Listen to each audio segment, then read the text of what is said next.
Alright, I'm gonna see if I can come up with the astrodoodle for the moment. Give me a second here. Just still setting up the channel, as you can tell. For some reason, everything's... Oh, that's very strange. Hold on.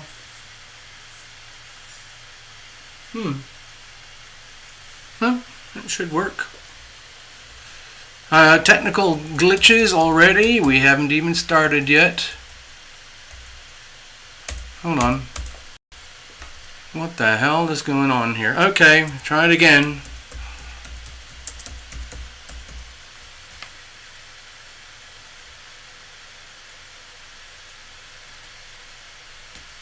It isn't working either. Okay. Okay, there's some kind of a live obstacle. YouTube is screaming red lights at me right now. Give me a second here. Okay.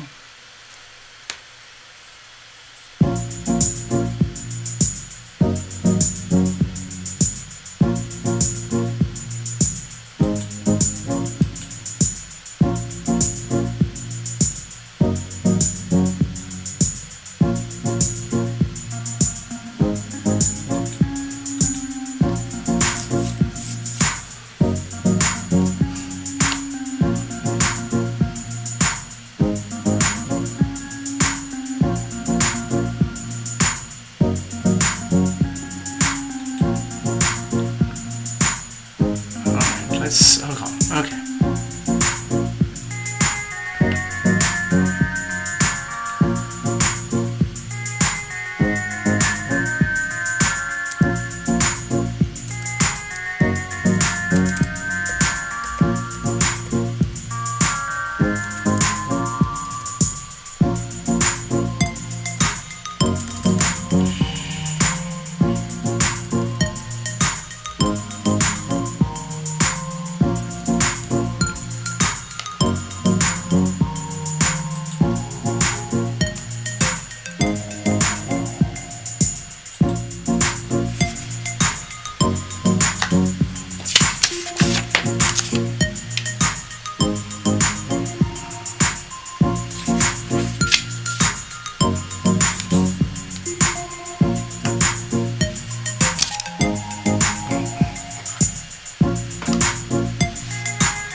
Okay, I'm going to start playing with the astrodoodle for a few minutes, so hang in.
Let's have a look over here.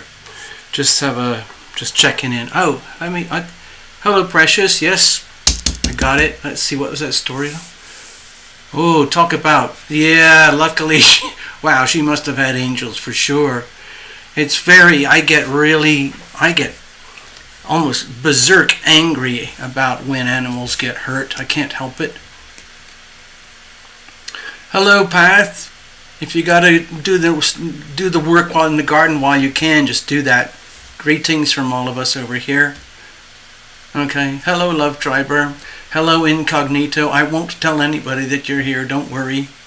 Ivona, I'm glad that your friends are fine. What's the other one? The outside. Richard, beautiful long-haired cat losing clumps of hair. Now, Ivona, over here, Bonnie and Boo Boo and Bubba are losing hair. They're molting a lot, but I do a lot of brushing. And what I think is happening, this is just personal, what I think is happening is that I'm removing lots of like very, very fine fur that grew up over the winter for warmth and comfort. They're just shedding wads and wads of fur right now. So it might not be a sickness or anything. So they're losing those clumps of hair. If it's a feral cat, Richard is an outside feral cat and he's just losing hair, then he's just losing hair because maybe like his biological clock is saying it's time to shed. There you go. So that's my take on it. Okay, I'm just going to finish working on the Astrodoodle over here. Give me a second. Yeah. Let's see now. Alright. Well, give me a second. I just want to finish illustrating here. So as you can see, I've blocked in a ton of red. I'm doing it my own way that I like to do these things. Computers will tell you certain things in certain ways, but I have my own ways too. Thank you very much. So, with the Capricorn energy and the Taurus energy, there's definitely earthly harmony, like the physical side of things might feel as though there's a sort of an eerie sense of calm that might be kind of an illusion, and that's how I'm seeing it anyway, because the deep down stuff that I'm seeing is it's, let's say, awkward at the best. So this is kind of a mess. I'm not gonna, there's some other aspects, but I'm not gonna put them in for now. I'm just gonna leave it like this. Hold on, let me check in with everybody here. Hold on. Let's have a look. I just want to dumb it down over there. Incognito. Usually it's like $10 or something. Yeah. Ivona, he's not shedding. He's losing clumps to bare skin. Oh, that's not good. That's not good at all. No, is Richard scratching or what's? I'm not a veterinarian. My sister is a very capable veterinarian, but she quit. Hey, Incognito, yes, to answer your question, typically it's about $10, and we're going to do situational spreads tonight, not just single card oracles. And you can donate. There's one way to donate, which is sort of like this. You can go direct to terralumination.com, which means you probably have to, go to your computer and open another page, another tab, and type in terralumination.com, and then you would go to the donate page and you can click it there, and you can put PayPal in there or just a debit card or credit card. You don't have to have a PayPal account. The other thing you can do if you do have a PayPal account is you can just send money directly to a little book about at yahoo.com, and that will get here and it'll show up on the computers and everything, and I can confirm it for you. And so on. The other way, of course, is the super chat. That's where you where you type in during the chat. There's a little box. It's like a little rectangular gray box with a $sign in it. You can click that, and that goes to the YouTube super chat. But they take 30% of your money. Well, it's my money once you send it to me, but they take 30% of it either way. So anyway, I just thought I'd let you know. Let me say hello while we're here. Let's have a look.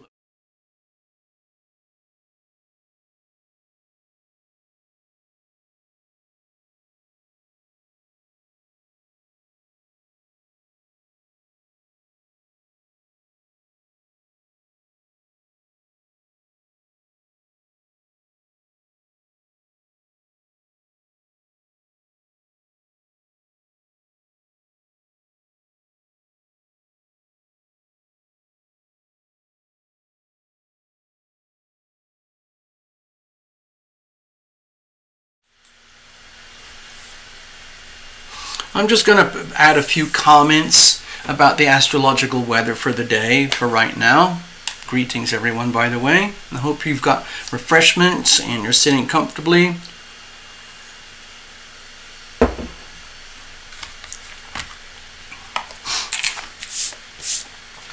Now, for the last couple of days, I don't know about you guys, but I know for myself and from Love Triber and a couple of other people I met at the different cafes and talked online, is that things felt very, very spooky and kind of mellow while the moon was transiting Capricorn over the last couple of days.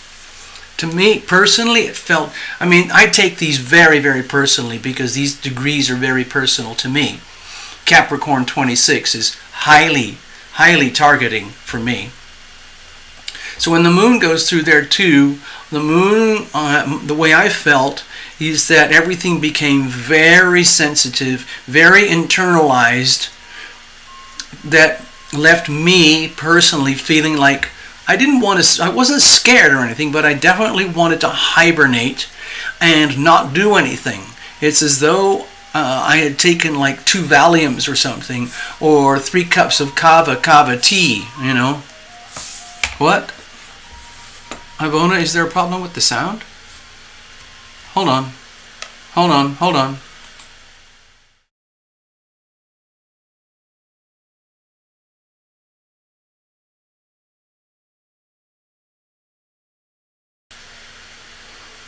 Now, I don't know. Sorry about that. Luckily, I didn't talk there for a long time. So, yeah, sorry about that. I was just saying hi, welcome. And I'm going to mess around with the astrodoodles for a little bit just to bring everybody up to speed. And then I was trying to demonstrate how people can donate to get little mini readings and so on. And so we should have sound now working for here. I think I fixed it. Yeah, okay. Thank you, Ivona. I think I got it now. So if it happens again, yeah, type it in, let me know. I hope I'll see it on the chat. I don't see everything on the chat, obviously.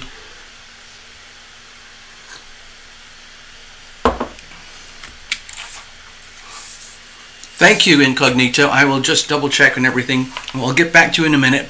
I just want to check in with the astrodoodle for the day. Trademark, TL, and astrodoodle.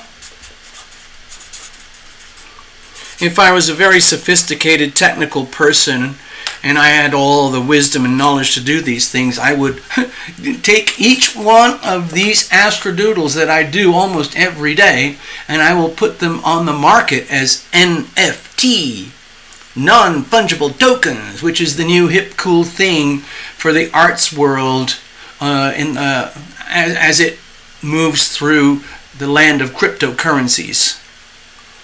So anyway, but I don't really know how to do it yet. It doesn't make much sense to me. Anyway, a lot of you have been here for some time. You know me as a sort of an artist and a writer and a musician and someone who's a little bit far out there with the astrology and the tarot. Frankly, it's often very hard for me to even feel like I belong here on planet Earth, but I am here and I'm trying to find my way through it like the rest of you. Anyway, what I was trying to talk about here is that in the last couple of days, the moon was transiting Capricorn as it went over and crossed over Pluto yesterday. For me personally, over the last 2 days, everything became very quiet, slow moving, very sobering, very somber, not depressing, not frightening, just very, very muted, very, very internal. And what I feel is that it was important for our physical bodies to sense this energy, to sense the feeling of power as we are, feeling the energy of Pluto. And the other thing that I would like to mention is that we have just crossed over the stationary retrograde for Pluto. So Pluto is basically just sitting there. Okay, it's literally just sitting there right now, and it's very hard to detect it. When Uranus, Neptune, and Pluto go retrograde, it's typically very hard to detect it on the personal level. You would mostly see it on an external level, like with the news or the politics or earthquakes, volcanoes, or global finances or something, especially with Pluto. So I'm not going to spend a lot of time going over all the global news because I haven't really been paying much attention. I kept very, very private. I really was feeling very secretive and private over those few days, and I just wanted to stay deep inside my own personal shell. And that happened to be for this part of my life, which could be, anywhere for you guys, the way we do these things. So, like when I was at the grocery store, when I was in traffic, driving around, when I was having conversations, when I was trying to study on the internet. I'm trying to study a lot about finances right now so that I can, walk the talk. So I don't learn by continuous failure. I start to learn what it means to be successful. And when I figure out what that is, I'm going to share that with you, believe me.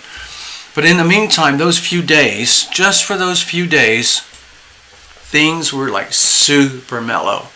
I was at a big grocery store, and everybody was walking around at half the normal speed, and there was only half the normal amount of people there. I really enjoyed it. I loved the feeling of deep, calm sobriety. It was just very comforting for me. Sometimes it makes you feel like you're more alive when things are buzzing from the neck upwards, like, with all the planets that were going direct for the last, month and a half. Now Pluto is going retrograde, so that's a very deep, slow moving energy. And as you know, if you look at it like the movement of a bulldozer, the bulldozer is going over here, chugga chugga chugga chugga chugga chugga chugga chugga chugga chugga chugga chugga chugga, clunk, engage reverse gear, chugga chugga chugga chugga chugga chugga chugga chugga chugga chugga chugga chugga chugga chugga chugga chugga. That's what it looks like Pluto is doing right now. So the period of time when it does this, and then it hovers right here, and then it goes back like this, that can feel like things are stalling. Like if you're like stalling out, or like driving up a big hill and you start to lose power. There's so many different ways that other people feel it. I feel it in very specific ways because I have very specific astrological alignments that are impacted by this thing. But it could be different for any of you. Okay, let me go on here a little bit. So, Masha Cody, are you out there anywhere? Masha, I owe you one. I can't remember from when, but I've had this post-it note for probably a week now. And what it tells me is that I owe you a mini reading, okay? So I'm putting that here for now, in case you show up. Precious, I've got yours. Incognito, let me just verify things. I've got to do the verification thingies over here. Let's have a look. Oh no, it's not showing up anything over here. Let me try this one here. No, I don't see anything. Anyway, let's keep going. Chugga chugga. Bear with me, bear with me. I'm just shuffling around doing the softwares right now.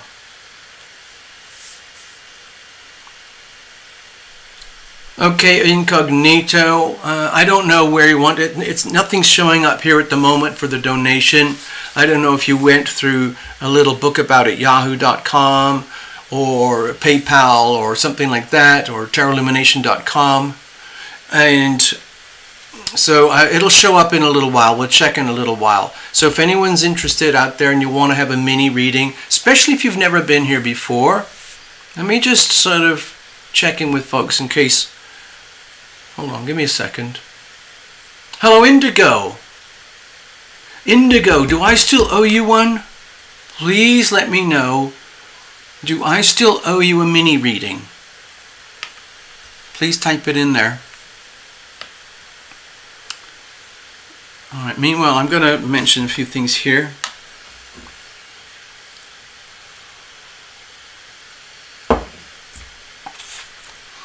So, right now, there's a lot of green here actually. I mean, I'm trying to do it in a way so that I don't obscure the visuals, because there's a lot of overlapping energy. The same planets that are really stressing out are sitting in the same pocket, in the same, I guess, regions as the planets that are in deep harmony right now. Okay, so it's a weird combination where you have a lot of comfort here between Pluto, Mercury. So that's very much, to me, as far as I'm concerned, to do with money and power and controls of money and controls of power. But Pluto's going retrograde. So I believe that we're going to see some very slow but very big important changes in global finance and commerce. And that'll show up especially across the world in things like cryptocurrencies and Bitcoin and central banks and the Federal Reserve and all the politicians that are involved with all these things. Hello, Maria. I see you.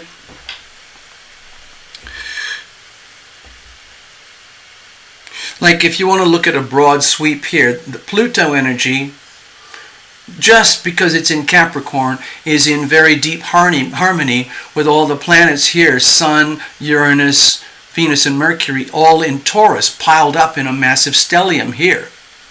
So that's comforting. I didn't really put any green in there because it'll just make a mess. But it's very comforting when you have the Capricorn and Taurus energy in deep harmony like this. Also with the sextiles here, these are harmonious angles between the Capricorn and the Pisces, between the Pisces and the Taurus. That's very comforting too. Then we have more sextile energy here between the Aquarius air and the Gemini air and the Aries fire. So it's like, okay, let me, it's under Felicia. Oh, okay, hold on, I'll find that out. Give me a moment, I trust you. So, what it kind of is telling me is, like, it's nice to have a moment of comfort and peace during all this turmoil across planet Earth right now. You might start to get complacent, you might start to get comfortable, you might start to get too comfortable, where you think, well, okay, we've solved it. The world is still turning around. You know, a lot of people are wearing masks everywhere. Global finances are kind of confusing, and some people are not getting their injections, and some people are getting their injections. I'm still alive, I'm still going, it's awkward, but I'm getting used to being awkward, which is sort of like saying, I'm getting really comfortable with being uncomfortable. And everything acquiesces into a form of slushy mediocrity. Okay, that's what concerns me. When I'm looking around right now, and I'm just going about my day-to-day life. I bicycle to the cafe, I bicycle back, I go to the library, I study as much as I can about finances and astrology, and I get little snippets of news. Personally, I'm trying to distance myself from some of the news because I just get inflamed. But I am very well informed by Path Traveler and Love Triber, so I have some awareness of what's going on out there. And I've noticed it in my own body that with these very harmonious alignments out there, it's like deep down psychologically I'm giving myself permission to be comfortable. In other words, I'm just accepting the status quo, okay? But I see it as a passing thing because to me the foundations are very disturbingly unhealthy. And it's part of growing pains for humanity. It's part of human evolution. And on the very, very big scale, the macro scale, like macroeconomics, macro politics, from a global perspective, a lot of what's going to happen across the world with politics and economics and finance, global banking and finances, and your wealth, your personal wealth, is going to be changing significantly. And it's happening in a kind of way that is right there in your face, and it's happening on a very large scale, so that it's almost like you hardly know that it's happening. But believe me, it is happening. And it is by design in some ways, and it is also just by pure evolution. We have to change. We have to change because the whole world of funny money is being exposed by an alternative parallel world of honest money. Some people feel that the world of honest money is fake money, and some people believe that the world of fake money is the real honest money. So you go and figure that out, okay? I should probably hold separate seminars on that kind of stuff. Okay. Hold on a second. Give me a second, incognito. I have a very... I have to check something here. I just want to check something in case... Okay, hold on. Let me think. Let me see. I got it. I got it. I see you. Wait a minute. Hold on. Give me a second. Okay, I'm just doing my homework live as we stream here. Indigo. Yeah, I see something there from Indigo. Okay, that's good. But I want to make sure that Indigo. Hello. Hello, Indigo. Right, I got yours. Let me just mark this before I forget, because I get very absent-minded. I've been that way since birth.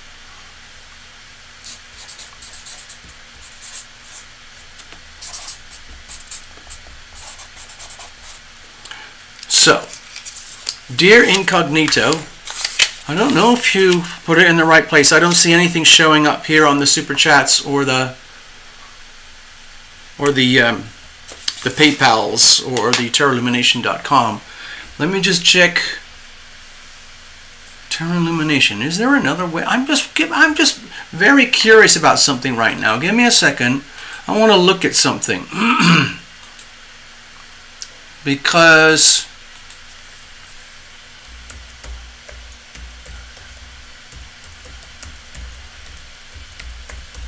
oh, that doesn't work. Okay. Yeah. No, it's not showing up. Give me a second. Let's just hang in, okay? I'm not going to stress about it too much. Hello, Starzy. I see you. Indigo, you've been making decisions in your best interest. That is always the best way to do it. But there's a big difference between operating for self-interest in a way that is healthy and a way that is toxic. Anybody who's here on this channel would probably understand that already. It's a very awkward thing that we have here, that we do here. I'll come back to this in a minute. I just want to check in with you guys again. because you brought up a point, okay? You brought up a point, Indigo, in that, one of the things I talk about on the channel is to love thyself. Know thyself is the journey to love thyself, okay? And love thyself, I'm not trying to, what's the word? I'm not trying to promote narcissism and vanity and megalomania, which is a form of selfishness. I'm very interested in helping people become who they really are, as opposed to who they have become through conditioning or abuse or mistreatment or, let's say, upbringing or anything external to their identity that takes them off the path of who they really are. Okay? Indigo writes that Pluto energy is empowering to me. Okay. I have a big soft spot for Pluto energy. It's a very difficult one to handle, very difficult to understand because the energy is so far away, so far remote. To me, it's very much to do with evolution on the very massive scale, and power and money and control. There's other things like sex, death, birth, finance, especially other people's finance, and it's a very prominent subject right now in global finance, especially because it pivots around the United States. Pluto is hovering at 26 degrees right now, stationary, turning retrograde, and that is a very, very significant pressure on the United States because the United States was born with Pluto 27 degrees Capricorn. So over the next 2 years or so, we're going to be grinding back and forth over the 25, 26, 27, 28, 29 degrees of Pluto. And that's a lot of pressure on the United States. And my personal belief is that whatever is happening here in the United States is going to have an impact across the rest of the world. I see it. I believe it's true. Tarot Lumination. Hello. Hold on. There's something going on with the Incognito's donation. I wonder if it is. I wonder if I'm not seeing something here. Normally it would show up. Like if you use the super chat, it would show up here. It would go ding, ding, ding on my chat and on your chat too. If it goes through tarotlumination.com donate page, it would show up on my tarotlumination.com. Hold on. Let me just double check again. I'm going to double check again. Yeah. It's not showing here. Sorry. I don't know why. But anyway, let's just keep going. Don't worry about it for now. Chosen by God. Hello, Chosen by God. You've been here before. I've seen your name quite a few times now. I'm glad you consider this family because I do too. I really do. I feel very kind of sad and angry because I really had to shut down a lot of my natural behavior, which is, some of you probably don't know this, but years ago when I just started the channel, I was doing all these things where we had membership drives and lucky draws and Patreon membership and lots and lots of monthly videos for heart readings, relationship readings, and then the weekend, live stream readings and all of that. She's spelling it wrong. Hey, Love Triber's telling me that there's a typo for... Okay, let me just get the message over here. Incognito, try typing in another browser, in another tab on the browser, Tarot Lumination, TAROT Lumination. All one word, lowercase, terralumination.com. There's no I. There's no two L's. I think there's a lady in New York who started piggybacking on my channel, but that was a couple of years ago. I don't know if they're still there. So we'll see what happens, okay? Chosen by God is a triber. Okay. You're incognito, just like incognito. Yeah. So over here, okay, we'll find our way through the evening. Don't worry. So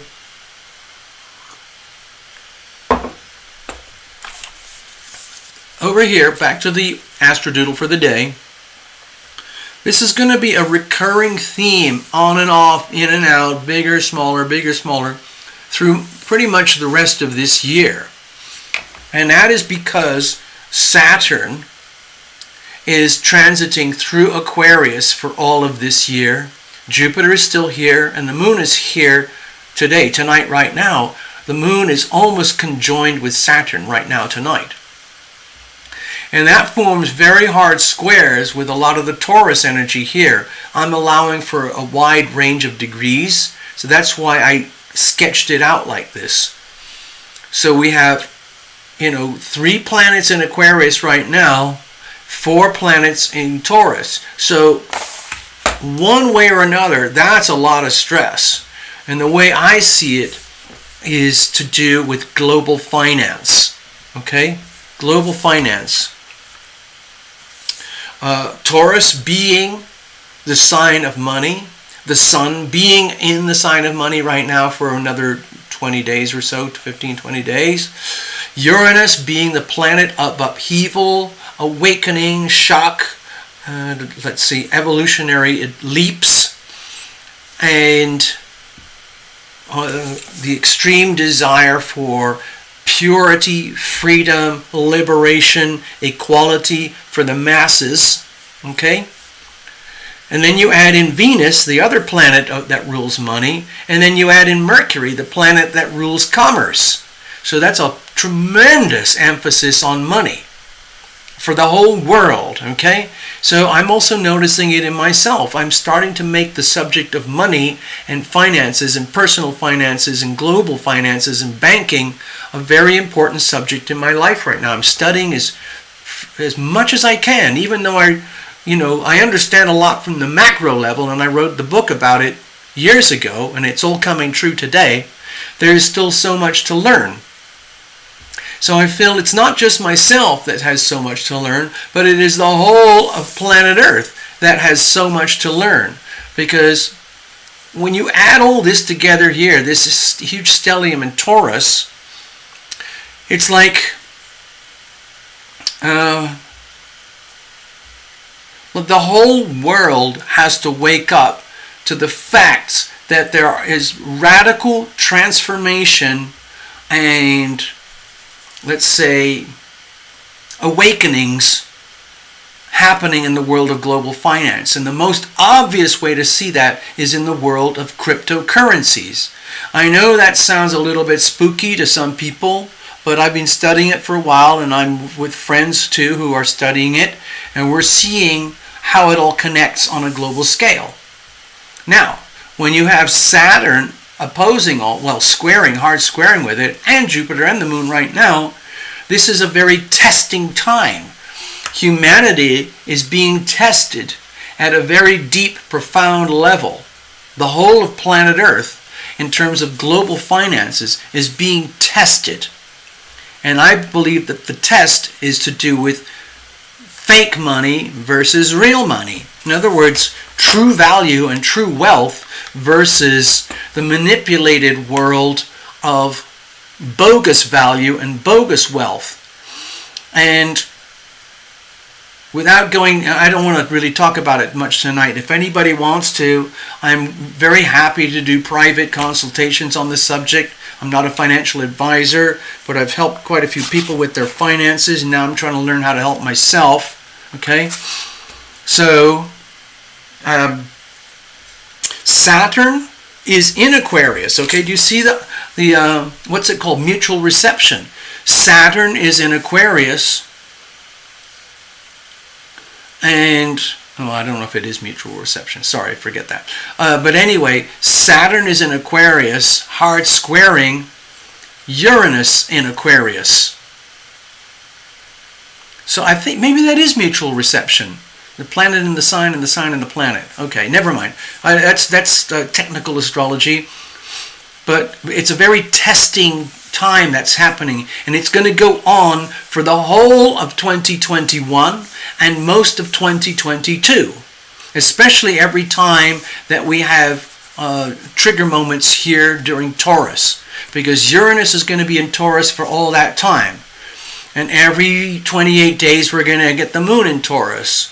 And every, let's see, yeah. So, anyway, for me, without going into any details at all, it's very much to do with global finance and these massive disruptions, massive dislocations in the traditional financial world and status quo as a birth of new global finance is emerging.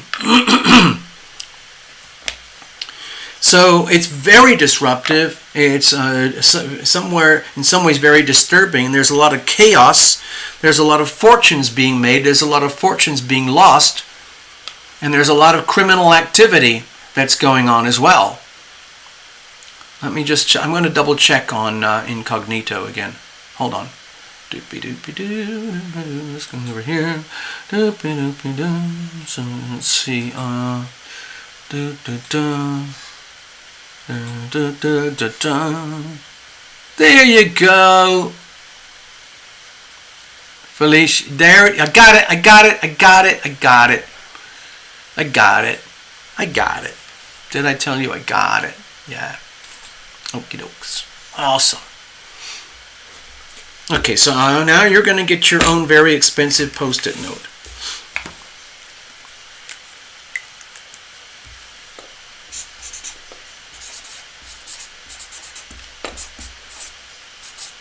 Thank you for your persistence, incognito. A lot of people would have just walked away out of frustration because of all the technology and having to navigate these crazy things that we do now on computers and online. So let me ask again, Masha, are you here tonight?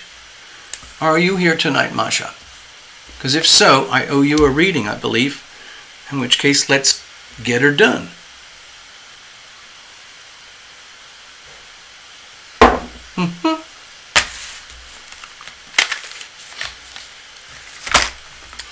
I don't know if you guys remember, but during the Pisces season and during the Capricorn season, there was also tremendous pressure here on global finance.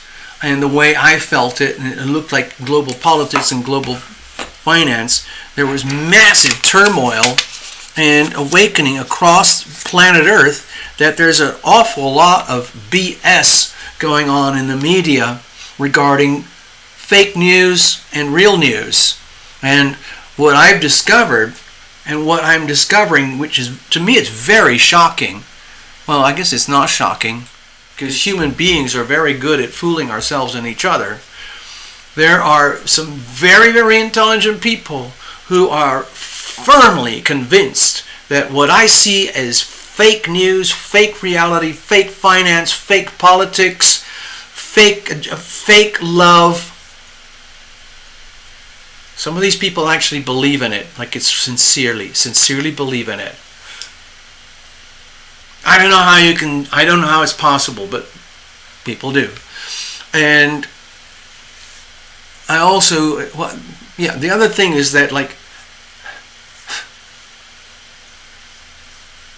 for me, it feels so obvious that there's this massive global fraud going on. And yet, millions of people believe the fraud to be real. And there are other people who believe what is actually real, what is good, wholesome truth, to be fraud. How do you explain that? How do you explain such a massive divergence in humanity, where millions of intelligent people believe in the lies, and millions of intelligent people don't believe in the truth. I don't get it. You can't, there's no point in arguing these things, because let's say I was in a room with one of these people who was completely immersed in the fraud, in the fake world, the fake news, the fake finance, the fake media, fake love, fake compassion. If I was in the same room as them, I wouldn't waste even the slightest bit of energy trying to disprove them or trying to open up the doors to perception for them. It's a waste of time, because people believe what they believe, and they will take that to their graves. That's just how it is. So I don't waste any time or energy. I'm trying to just do what I can to stay within my belief systems, which I believe are genuine, honest, true, based on universal law rather than subjective law. Universal truth rather than subjective truth. Okay? What can you do? What can you do? The power of propaganda. The power of media. I have to be very, very careful. There's another channel who I think he's really cool. He's kind of got this soft, fuzzy, helpful way of helping people understand personal finances and global finances. And he has some belief systems and attitudes that are highly contradictory to the propaganda. And he has a huge channel. He's got like 250,000 subscribers or something. And now his channel is starting to be attacked and degraded by the algorithm, just like my own channel was 2 years ago. I'm still living under the degradation, and he's only just discovering it now. It's very, very weird, and he's so careful. He's incredibly careful about his language, forbidden words, forbidden subjects, all that kind of stuff, and yet he's being attacked. Okay. Oh, okay. Chosen by God is in Texas. Starzy's real. Thank you, Starzy. I'm glad you're real. Okay, so did I get that right? I've got Precious, Indigo, and Incognito. Did I get that right? Incognito. That's you, Felicia. Right. Got it. Alrighty. So I'm going to leave this open here for a moment. Masha, I'm asking again, are you here tonight, Masha? If so, please check in, let us know, and you'll get your reading. Otherwise, I'm going to tuck that over to the side, and if you show up, you show up, and we'll deal with it then. But in the meantime, I'm going to line up the other readings so far for this evening.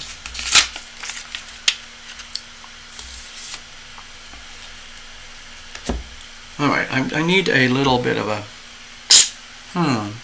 There's nothing in here. What happened? There is this transparent liquid that I had in here, and it's really very soothing. But it's not there anymore, so I think I need a little quick refill. So I'm going to put on a little tune here for you. It's called Puffs. And I'm going to go and get a quick refill, and then we'll get on with the show. Okay?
did it. We did it. It's amazing, people.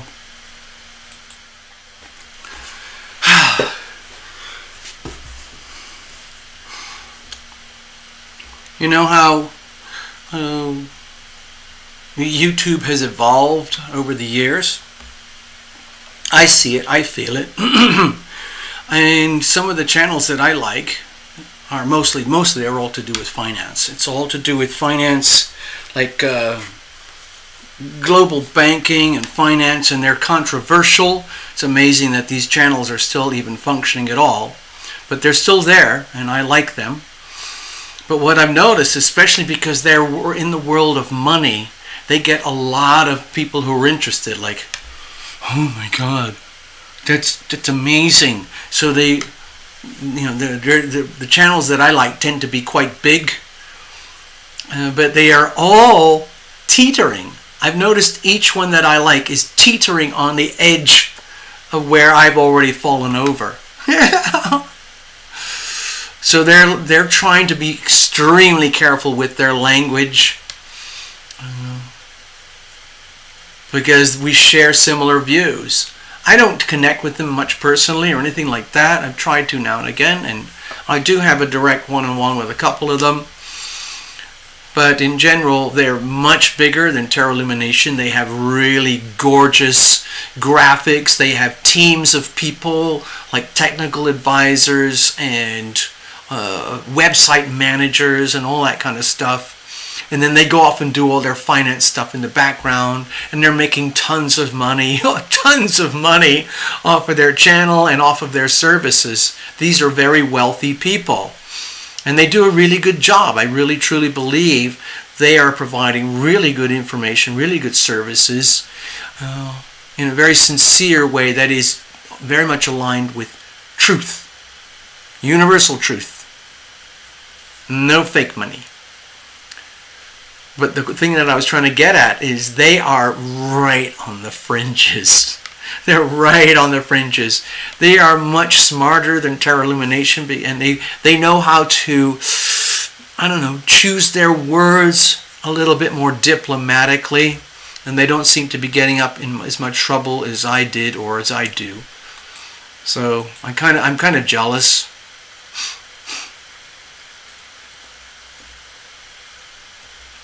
So, let me go over here. Hold on, I'm just going to check in with the chats while we're here.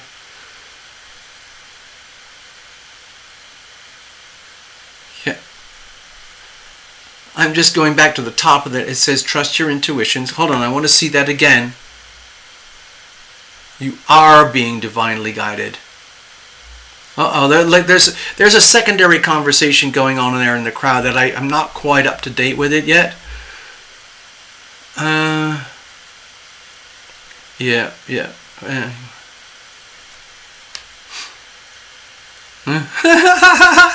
I like the mutual support thing that's going on with you guys. That's very encouraging to me. It's it's kind of what I wanted to do in the very early days. Do you remember I had a Patreon membership thing going on, and we were trying to raise a lot of money to buy a property in New Zealand, and then everybody would have like a share in the property, and I could live there like the Lord of the Manor. There's Terra Lumination. I've got my little home, and we're surrounded by tiny homes, and everybody gets to have a chance. And we have campfires, and we sing music, and we dance, and we do all these fun things. Until that was destroyed by you know who. Yeah.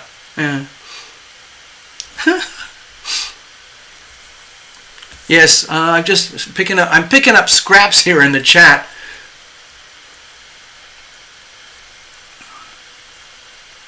Yeah, one of the things that I'm learning is that I have deep fissures in the world of money, personal money, global finance. I might be very good at having a deep awareness of what's happening on the global scale, but on the personal level, it's a very different story. I've helped multiple people transform their lives financially. It's not because I'm a financial guru. It's more simply just because, I don't know, I just show up in their lives and I have very powerful aspects in the financial sectors of the astrology charts. For example, let me show you here. I'm not trying to show off or claim any kind of superpowers, because if you knew me personally, you would think, well, if you had such amazing superpowers, how come you're not a multimillionaire? But anyway, when you look at the 2nd house and the 8th house, they are very much to do with money. Personal finance and external finance. In other words, there's you with your money, and then what about the banks, the insurance companies, your pension plans? And then the creativity house over here. How do you earn your money? Is it through creative enterprise? This is the house of private enterprise and business development and risk-taking and adventurous, let's say, leadership. So I have these kind of aspects in my own life, but they are highly conflicted. So I feel like I have learned a lot about finance, especially about what does not work. So it's kind of like, instead of the expert channels where I like to hang out, instead of those expert channels where I like to hang out and where I learn so much, you could say I'm offering an alternative service where, like, if you want to know what not to do, I can help you there. I can really help you how to discover what's not working. And then, because sometimes you don't know, but I know a lot about what does not work, and I'm trying to flip it around so I can learn a bit more about what does work. Anyway, let's get back over here. Do it. Start a retreat. Yeah, I know what you're saying. There was someone I used to work with about 4 years ago, five or 6 years ago, and she was an expert. She was very highly advanced yogi and a yoga teacher, and she got very deeply involved in the what's it called, Yoga Alliance of America, where they teach you how to do marketing for retreats, for yoga retreats. And when you go deep inside to the seminars, I tell you, it's a very scary place. That's why when you said here, chosen by God, yeah, start a retreat. TL, you're very powerful. Thank you very much. That's great. But you also got to be careful that that you don't cross a certain line, because there are retreats that are very well-meaning, and there are retreats that are literally designed to suck money out of your wallet. And it's all packaged. I mean, this is serious. I'm not trying to demean the world of retreats, because most retreats are built and run and operated by people who really have very good intentions for the people who sign up for the retreats. But I also know from experience that some retreats are operated with an utterly ruthless financial, monetary precision to suck as much money out of your wallet as possible. And the retreat is just a glossy bait. It's like bait to get you in. So you have to be very careful. And that's actually how my channel was crushed, because I was accused of trying to set up a retreat that was actually a form of, well, what's the word for it? Like a scam operation. So I was very shaken up and disturbed by that. Jeffrey, greetings. See, because you really have to be careful, because there's a way of doing retreats honestly and legitimately and in a very wholesome, loving way that's beneficial to the people who sign up for the retreat. But there's other retreats that are just the opposite, okay? Hello, Blanca. Hi, Jeffrey.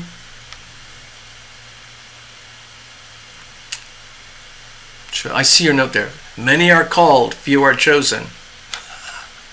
Oh, yeah. I get it.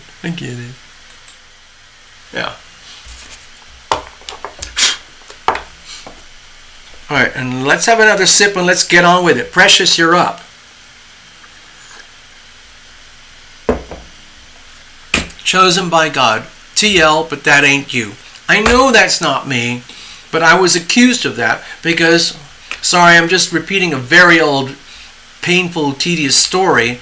My channel was destroyed just after the Bikram yoga scandal went all over the world, especially in Los Angeles, where this multi-millionaire yogi called Bikram was accused by hundreds of women who finally came out and said he is a serial rapist and a financial abuser.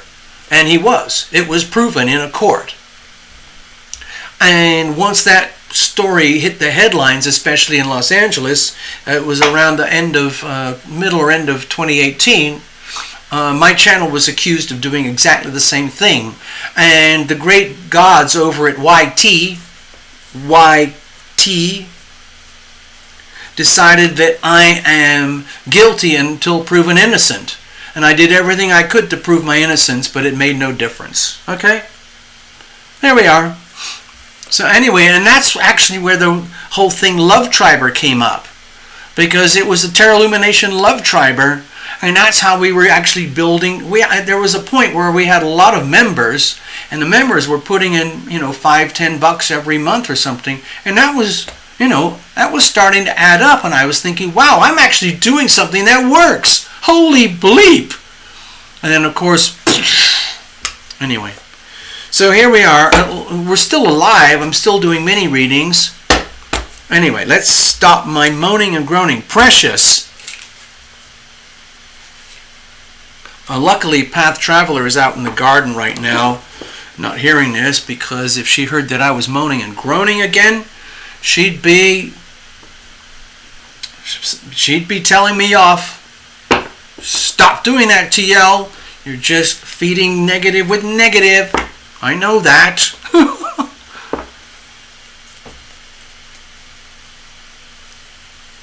All right, let's have a look. Okay, Precious, you are up. Gosh, we might only have a few readings tonight. Precious, Indigo, and Incognito. I've got room for maybe 1 or 2 more, depending on whether Masha shows up or not. Okay? So let's get on with your reading. Okay, Precious. So, Precious, where are you right now? Are you in, was it Vermont or North America, Maine or New Hampshire or something? Or are you back in Canada? Because you've gone through a lot of, let's say, transitions recently.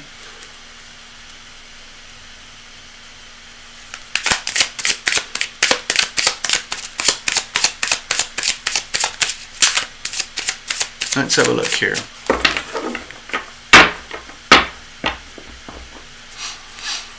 Let's see. Actually, the cards are already very well shuffled, so let's just get on with it. So, Precious, I'm going to dive right in. If you don't give me any notes in the next couple of seconds, I'm going to just do a blind reading, okay?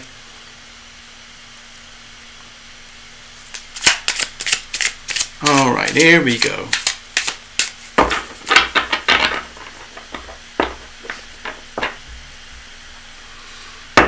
Interesting, Precious, you have been here almost since the very beginning of the channel. Do you realize that? Alright, so I'm just going to go for it, okay? Alright, Precious. See what's going on. Gosh.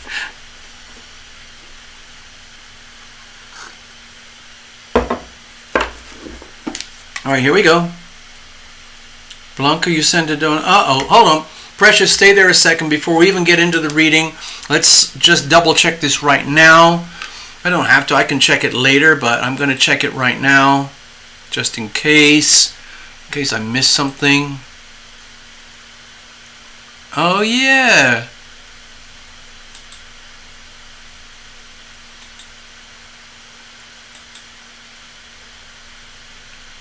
I got it. Okay, Blanca, I got it. I see you. It's showing up here on my systems. Thank you. super cool. It makes me feel loved. I truly feel loved. Okay? Money is a form of energy. And money talks. You guys are talking. Thank you. Blanca. Here you go. There is your very expensive Post-it note. But remember, you get a free reading with that, okay? All right, let's have a look.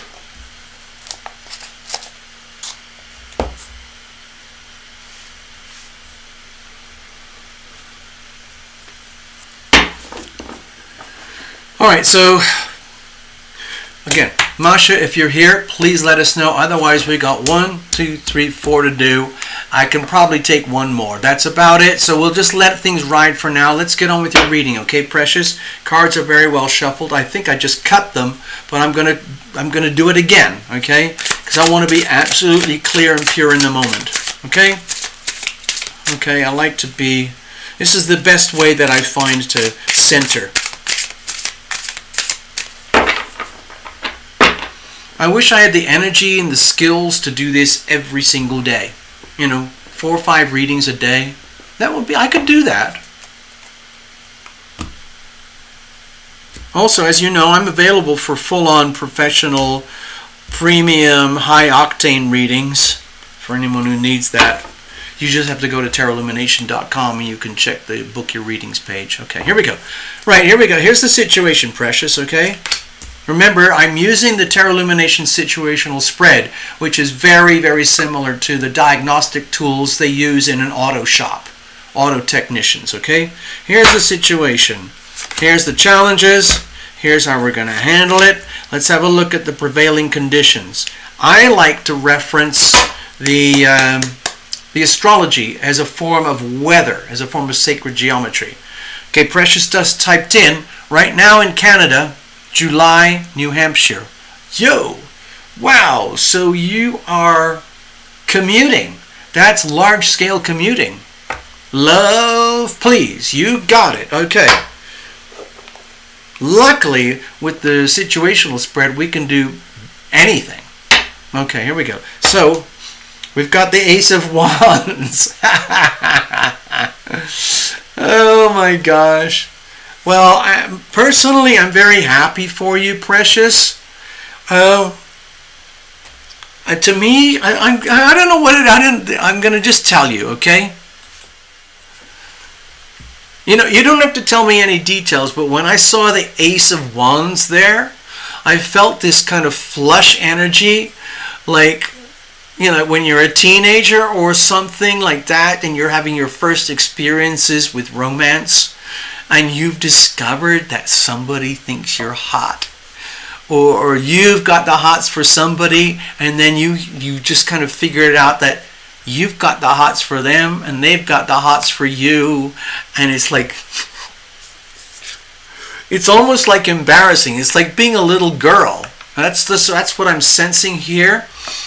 So with the Ace of Wands, to me it feels like somebody, like it's time for how can I put this? The Ace of Wands, it's a card of opportunity. It's a card of sacred opportunity. This energy would not be here unless you earned it. Okay?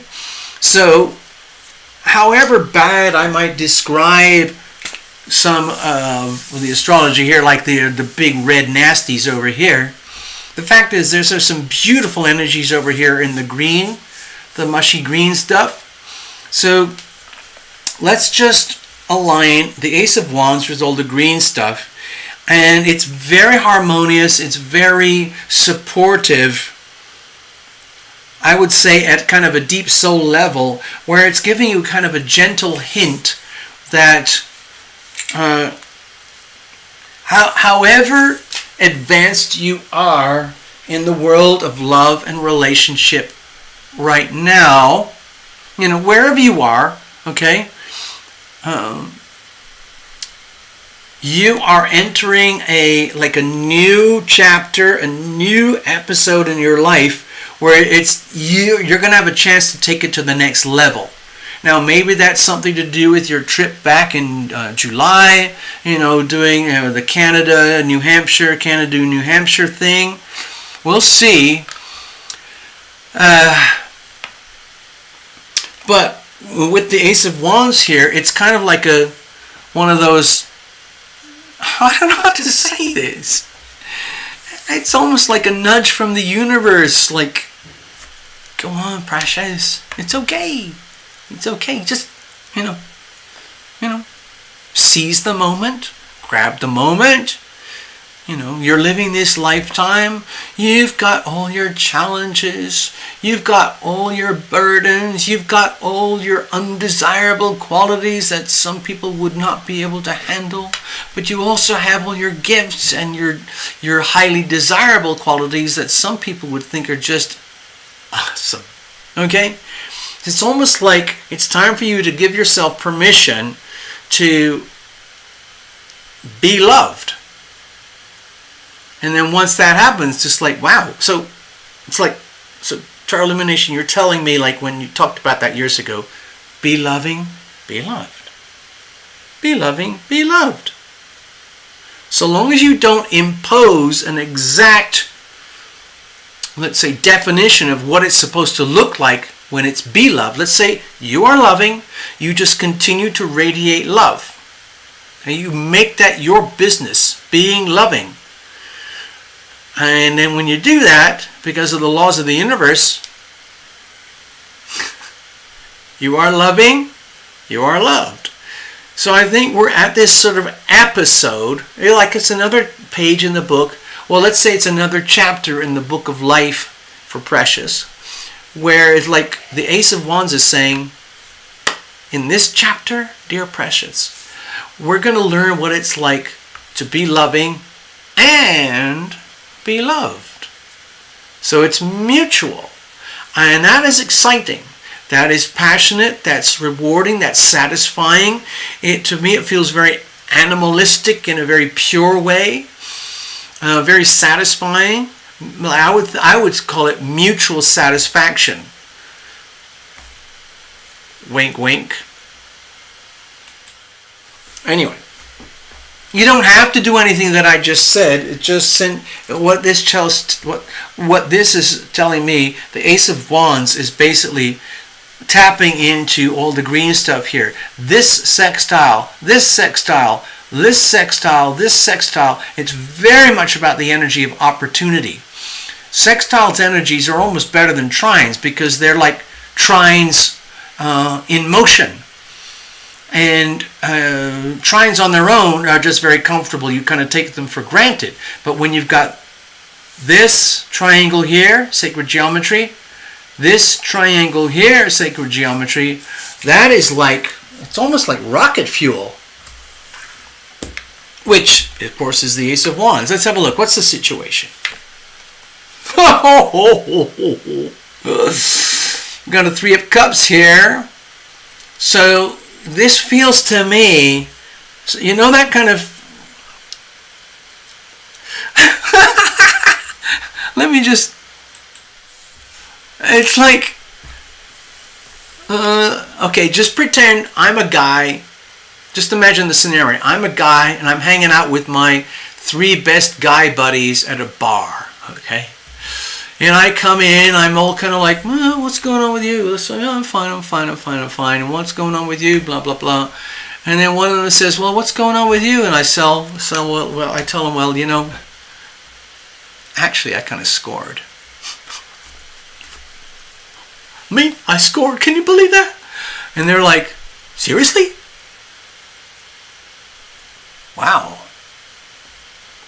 Okay, well, congratulations!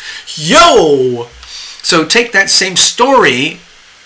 What I'm seeing with the Three of Cups here for you, the situation, Precious, is that it's time for you to literally kind of like open up a little bit here.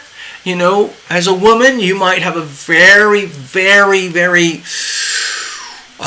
protective layer over your heart because you know what it's like to be destroyed. You know what it's like to be humiliated, degraded, undermined, abused, neglected, ignore all the worst of what it's like to be a woman.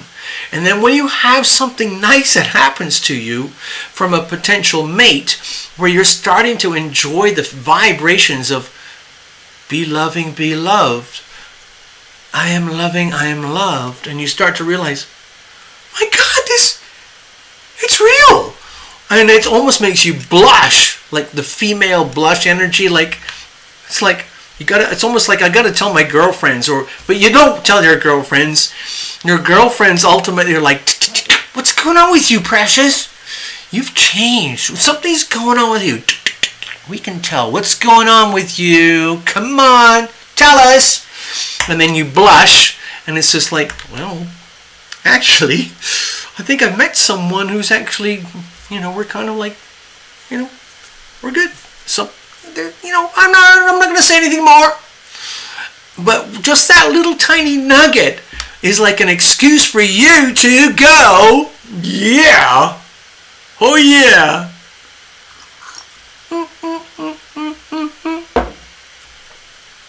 Who knows how long this is going to be or where it's going to go, but right now, in this moment in time, in this reading, I think the message is it's all about understanding the full meaning of be loving, be loved. Being loving, being loved. You are loving, you are loved. Nice. It's nice for some. Yeah. Okay, so that's really sweet, okay? I don't want to go too over the top here, but it is almost over the top. Anyway, let's have a look. Okay, let's see. What's the challenges here? Oh, okay. I've got the 7 of Wands. Okay, so to me, this instantly told me a very loud message that there's a very, very, very deep down fear, which is mostly to do with conditioning from your past or past life or your past lives, or when you were growing up or when you were younger, and so on, where you got screwed over. You got abused, tricked, betrayed, or whatever, and there's a deep fear, like, oh my God, am I opening my heart to future betrayal? Am I going to get screwed over? Is someone going to be all super slimy and nice to me just to get what they want out of me? And once they've had what they want out of me, then I'm just a piece of leftover candy wrapper. Oh no, oh no, oh no. And second layer of meaning is like, oh my God, does that mean that I'm so scared of maybe getting screwed over? Does that mean I'm going to have to behave like someone who's expecting to get screwed over, and therefore I have to act in very, very clever ways to keep the good stuff and not let any bad stuff happen? And that's very exhausting. What people really want in a loving relationship, because you asked for something about love, what they want is things to flow in a very natural, pure way, however you define love. Now that's up to you. What are your definitions of love? Is it things like affection, romance, passion? Is it things like lots of money, stability, security? Is it things like honesty and truth and trust? Whatever it is, your combination. You have every reason to be very scared because of past experiences, like, oh my God, what happens if I'm walking on black ice? What happens if I am the subject of a predator? Things like that. So does that mean I have to be constantly on red alert in case I do get screwed over? Now that's not a very enjoyable, loving way to exist or function in a relationship. But remember, this is fear, okay? This is just fear right now. false evidence appearing real. My feeling is that this Seven of Wands is very much to do with past life or previous chapters in your life of conditioning and experience. So it would be natural to have that degree of fear. Totally understandable. So I don't take that, don't worry, okay?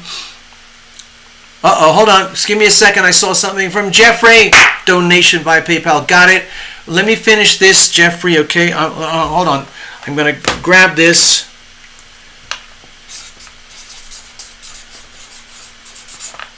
Okay.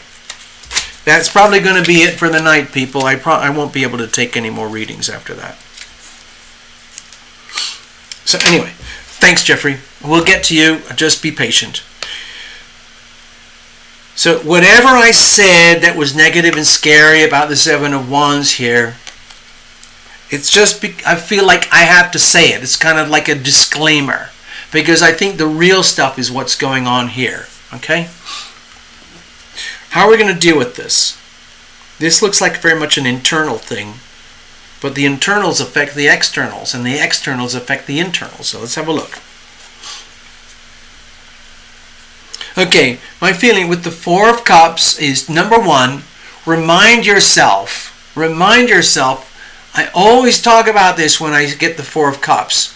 Energy flows where attention goes. It is a universal truth. It's a law of physics. It's not just my opinion. It's not just, a concept. It is a universal truth. So when I see the Four of Cups here, my feeling is, my message to you, precious, to what I'm supposed to deliver to you, like as if, imagine that I'm a channel for universal energy, for the energy of heaven. My purpose is to remind you, again, energy flows where attention goes. So if you allow yourself to be consumed by fear of anything and everything that could go wrong, guess what happens? Okay, do you see what I'm talking about without me actually having to say it? On the other hand, if you accept that you have had a life of stress, pain, loss, suffering, in love, does that mean it's over forever? When there is, in fact, a miniature Ace of Cups surrounding you completely right now. Okay? So, essentially, no. You don't have to be a victim of the past. You don't have to be a victim of, well, I told you, if only I coulda, I woulda, I shoulda. And instead, this card is basically saying the way to deal with your situation is accept and understand that you've been through a lot of pain and suffering, treachery, betrayal, where you've had to be very, very, let's say, sneaky, clever, and less than wholesome in some situations just to survive with home and family. It doesn't mean it has to be that way all the time. What the Four of Cups is saying here is, it's just a reminder. Precious. It's almost like we're going in a full circle. You are swimming in love. You are surrounded by the healing power of love right now. You are loving. You are loved. It is my job as your reader to tell you, precious, you are loving. You are loved. Okay? And don't ever forget that. You're a very loving person, and you deserve to be loved. And I think that is what is happening here. But you, probably more than anyone else, understand the energy of self-sabotage. Okay? Because it would be so easy to self-sabotage in love based on previous experiences in life. But no. We are dealing with now. This is happening now. So this is beautiful. This is beautiful. And all you have to do is kind of like comfort yourself. It's like comforting yourself. I can't do this. I'm just an instrument. I'm just sort of like a tarot reader on the side, try to help you. But ultimately, it comes down to you reminding yourself that I am loving. I am loved. I'm a very loving person. And I deserve to be loved. And that's what's happening. And it's like the more and more you get there, and the more chances you realize, like, my God, it's actually possible to have, a glimpse of what it's like to be loving and be loved. It is a real thing. It actually works. But precious, you might be one of these people who knows an awful lot about what doesn't work. Just kind of like I know a lot about what doesn't work, okay? But that doesn't stop you from going forward. That's not who you are, okay? You are loving and you are loved, and you go forward with that. Just remind yourself every day that you are loving, you are loved, and you're swimming in an ocean of love. It's very easy to get distracted, but no. Get back to the brain. It's like you got your... Oh, it's not brainwashing. Hold on. Give me a second.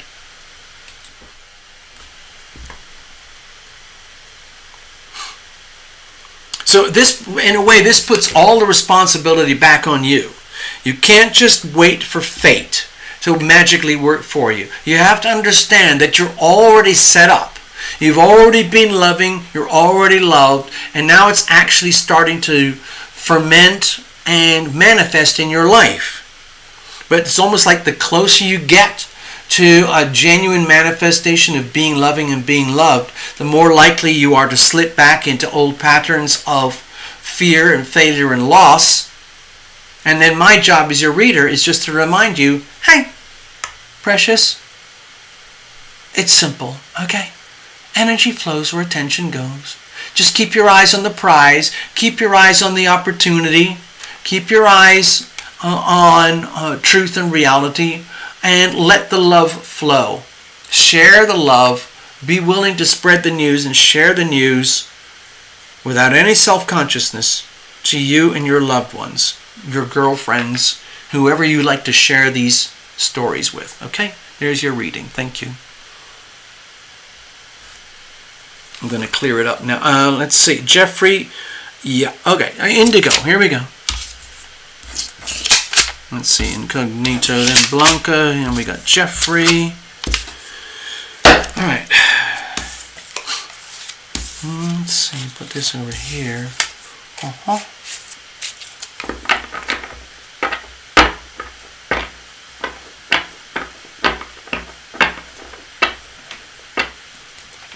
There's some kind of secondary readings going on there over the side in the chats. Love Triber is busy, I think, working with Chosen by God, or who else could it be? No, it looks like Chosen by God. Well, anyway, so dear Chosen by God, if you need a reading from Love Triber does readings, but they're very, very different from what I do here. So we can follow through with that however you want to do. Just get in touch, okay? All right, Indigo. Okay, that's it. I can't take any more readings. Indigo, Incognito, Blanca, and Jeffrey. Thank you all for being here in advance. I'm saying that in advance, okay?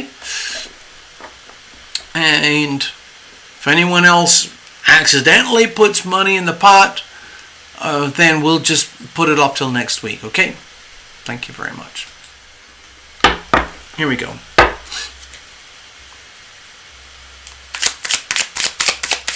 Now, Indigo, while I'm shuffling and I'm going to do my cut, we have a delay on the channel, as you know.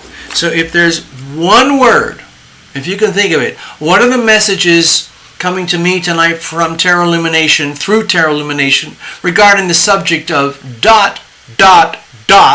then please put that on the chat with one word. Finance, love, health, confusion, loss, romance, whatever it is, something. Otherwise, I'll just do a completely blind reading, okay? Go blind. Thank you, Williams. I think Indigo Williams, I see you there. We're going to go completely blind. I love it when people do that. It's like they are trusting me completely. It gives me a tremendous sense of validation. I'm serious. It's hard for me to describe what it's like when you guys give me permission to do a blind reading. It's just like, wow, this is what it's like when we shoot off into outer space and we just do it purely for the love, purely for the joy, and we trust in universal laws, universal truth, and the energy of heaven. It's beautiful.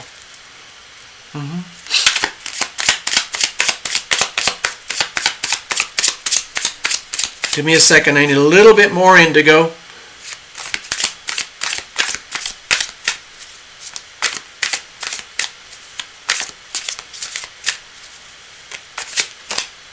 Oops. I don't do jumpers and flyers and all of that stuff.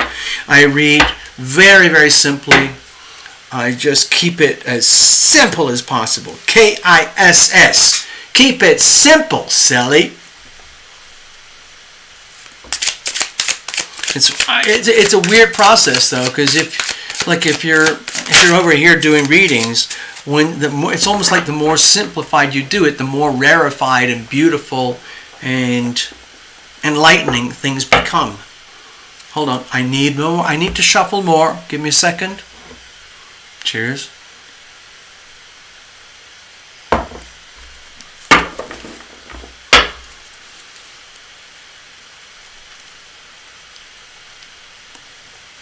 Good night, Chosen. See y'all.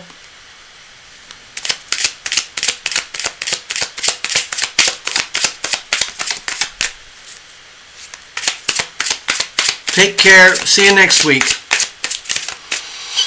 No worries.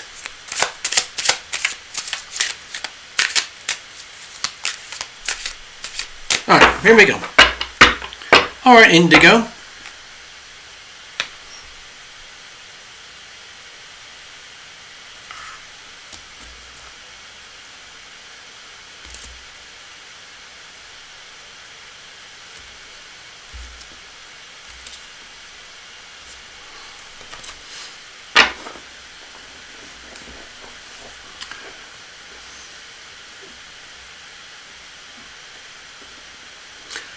Okay, indigo, before I do this,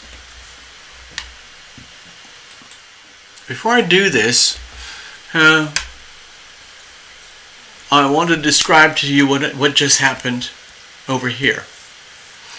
So when I put your post-it note over there and I finalize the shuffling, we're getting ready to do the cut. Sometimes I feel this flood of energy from the client. And what I felt was this energy of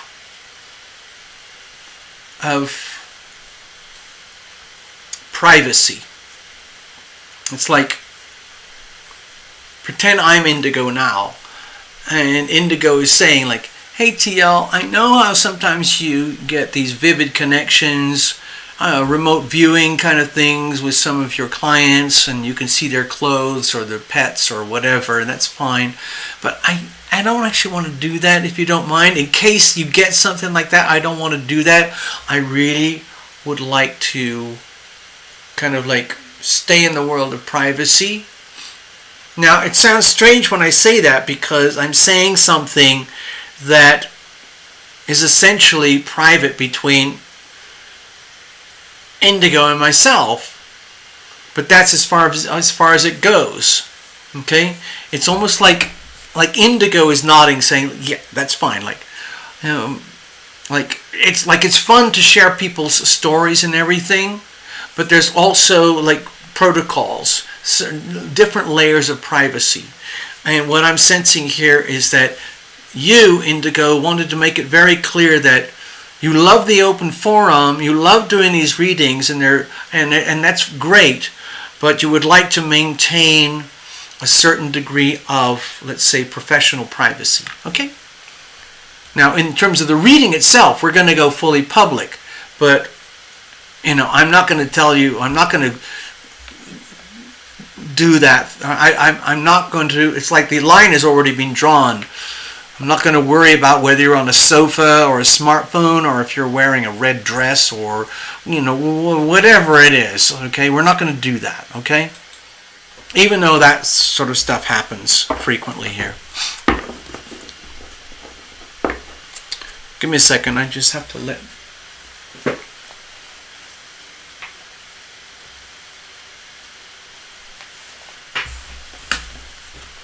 Alright, there we go. Sorry, technical glitch. I know, that's... It was funny, the message I felt was just like, yeah, it's about professional, like fine-tuning professional boundaries or something. How else could I say that? I don't know. Because what we have here at Terra Lumination on the shows is a very kind of cozy, private, intimate world where we hang out. On the other hand, it's completely public, and anybody in the world could actually watch this or get involved if they wanted to.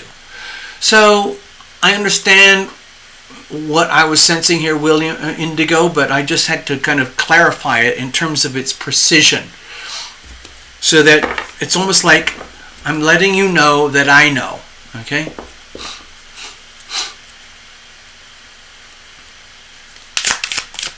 Cards are already well shuffled.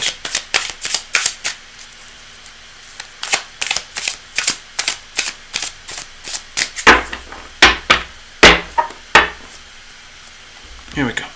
Let's have a look. I'm doing a very extreme cut because that helps me to get, I guess, more and more clarity.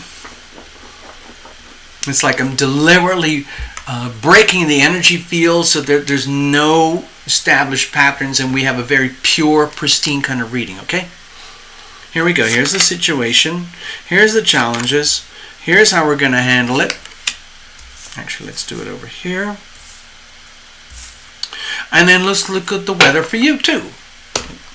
So I've got the King of Cups. Okay. I'm just going to, let's see how well the camera picks up the imagery here. It's not doing a very good job, is it? Damn it. Like, I can see it well from here. Here is the King of Cups in a very strong, confident position. Okay. The King of Cups, it's almost like the energy of mastery when it comes to dealing with the extremes of human emotion, human behavior. Emotions, emote. It's the energy fields that trigger human movement, human behavior, okay? So, it would be so easy for me to say like, oh, it's a love reading. You're surrounded by a very powerful, loving male. Honestly, Indigo, I don't want to do that. If you want to reinterpret all of this the way that you want to, that's fine. But what I'm sensing here with the King of Cups surrounding, this surrounding energy here, going back to the Astrodoodle, is that you're kind of in a bit of a sweet spot, whether you like it or know it or not, where you are gaining access to how incredibly powerful the energy fields display themselves in human life, human behavior, relative to, I hate to say it, well, I don't hate to say it, but I'm proud to say it, the Terra Lumination Astrodoodles. What I'm sensing here is the King of Cups is an indication that you are not just swimming in it, but you need to be made aware, and I'm just the reader helping you to become aware that you are actually reaching a point of mastery in yourself, in your person, where you are becoming like a very good navigator, a very good, like a master's. It's like literally having a master's degree in navigating the emotional energy fields of human behavior, where it's like you become the expert. Like, oh, Terra Lumination, I know what you're talking about. When we have this intense Pluto energy over here, then that leads to blah, blah, blah, blah, blah, blah over here. And because of the Pisces energy over here in 18 degrees Neptune and Pisces, no wonder, blah, blah, blah. So to me it feels as though in your own way, you're kind of in a position in life where if you don't know it already, you needed someone like Terra Lumination to give you a kind of a tap on the shoulder. That's what it feels like to me. It's like a tap on the shoulder. It's like, pretend I'm some kind of like invisible friend from the great beyond, some kind of spirit guide for you or whatever. And I am literally just the instrument. And let's pretend I'm an instrument of the healing power of love, and I'll act it out for you. And I'm kind of like here, oh, what am I going to do tonight? I'm an instrument of the healing power of love. I'm on call tonight. It's my shift. Okay. Okay, so it's Terra Lumination Sunday Night Live mini readings. Okay, so what's going on? Oh, wait a minute. I just got that. What was that? Okay, so that's Indigo Williams, yeah.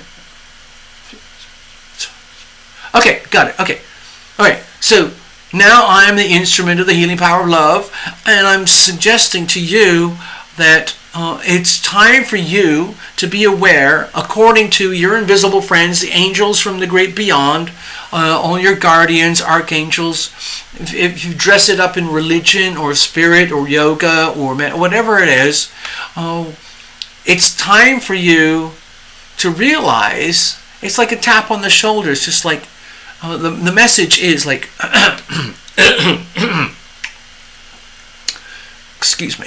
Hello, Indigo. This is Terra Lumination. I'm functioning as an intermediary right now. This evening on the Terra Lumination channel, my job is to tell you that you need to be aware that you have reached certain levels of mastery.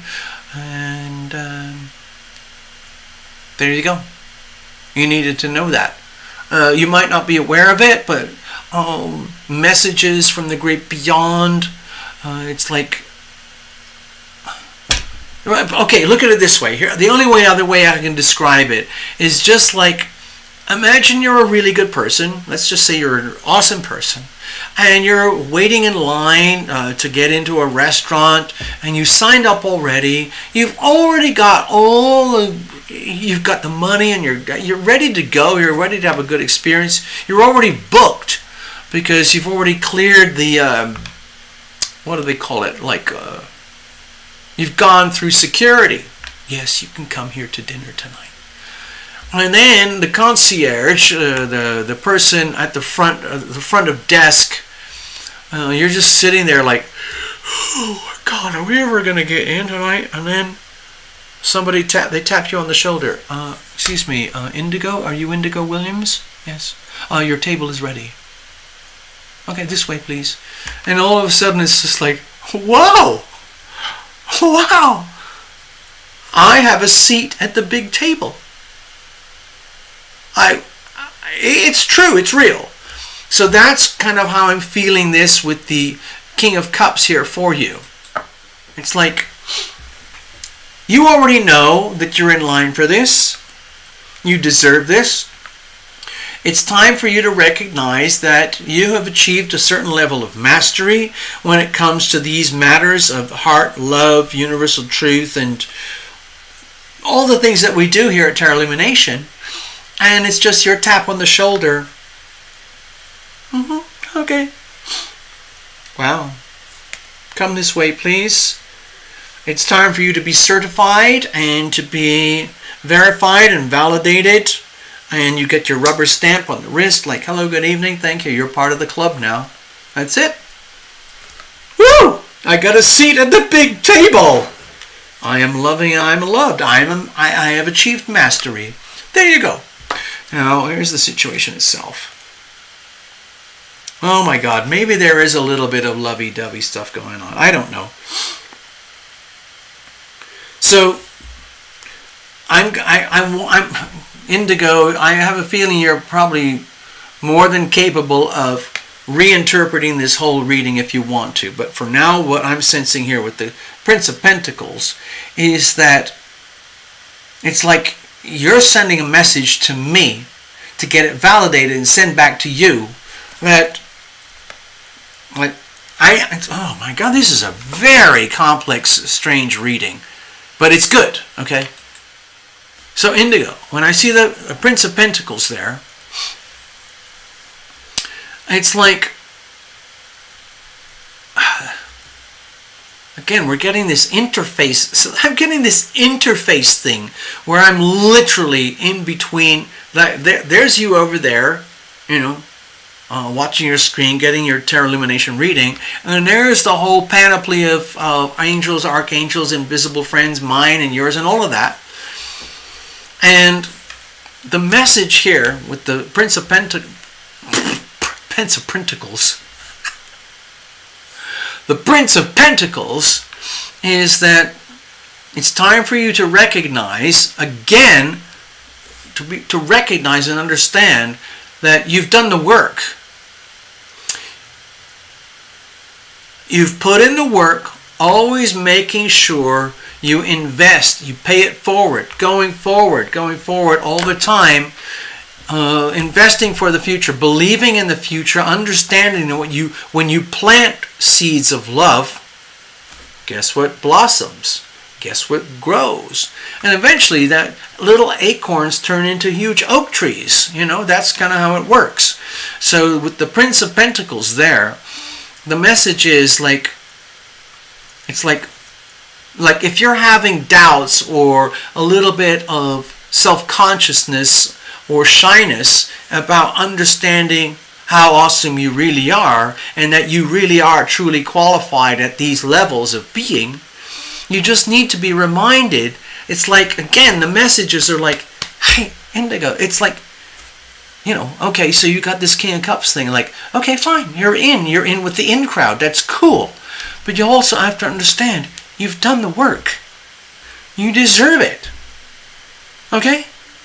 You're going to have to get used to it. It's almost like, it's basically like you've done the work and now you belong.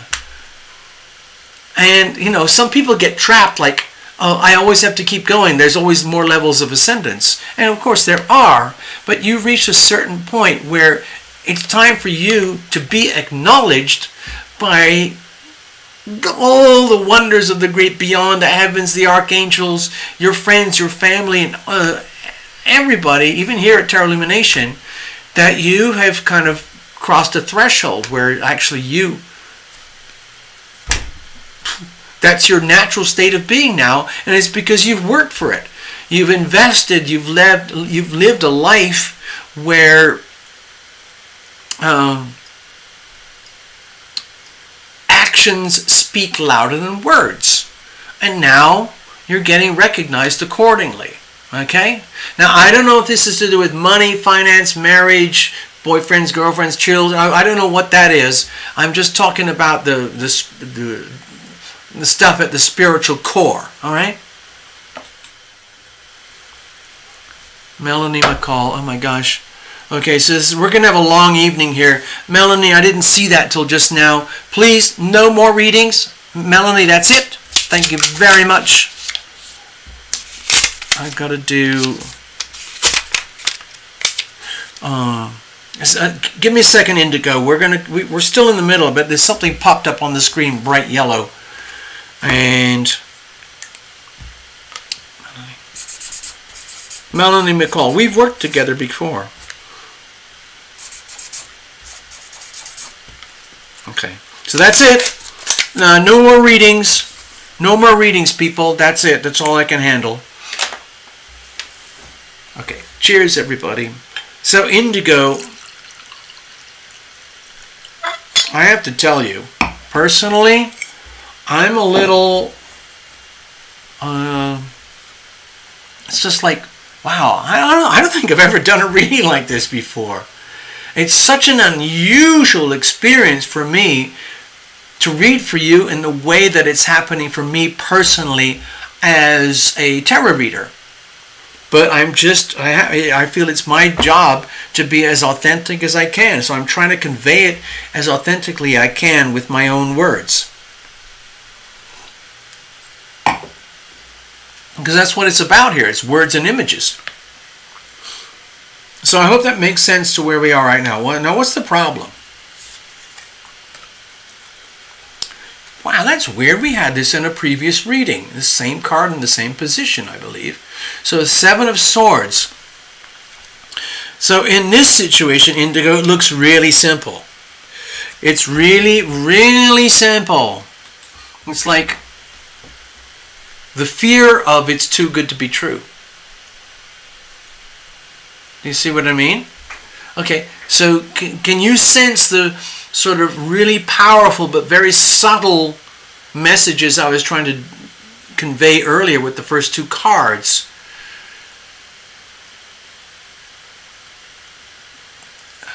It's almost like there is, what's the word? There's just almost like zero ego involved in who you are, how you are, why you are, the way you are, where you are. And you're just evolving as a being, and you're going to the next level, you're going to the next level, and you've reached a certain specific threshold, which was a very significant one in your lifetime. And it needs to be acknowledged, and it needs to be defined out here in the public, even though you might be a very, very private person in your own way. Okay? So I believe that I'm respecting your privacy. I'm giving you a very public reading in a way, in a format or a form of reading that is definitely way off to the sides as far as the way I read, but I have to deliver. So when I see the 7 of Swords here, for you, it's almost like it's an indication it's like very, very, very deeply buried energy of self-doubt, which in some ways is a form of humility. In other words, it's almost like, I'm trying to imagine that I'm Indigo right now, like, wow, thank you, Tarot Lumination. I'm glad you understand my energy. I'm glad you respect my privacy. I'm glad that you're dealing with this and giving my reading in a very broad spectrum way. But it's true. I do admit, I'm pretending I do admit that what you're saying makes me feel like I'm really kind of special. And then I have that doubt, am I really that special? Am I not just another human being where I'm just as likely to screw somebody over as someone is about to screw me over? And I'm always, I've always got my eyes open for predators and nasty people, and I'm just as prone to negative energy feeding on itself as anyone else. Okay, and then Tarot Illumination says, yes, well, that's because you're human. And that's not me, it's like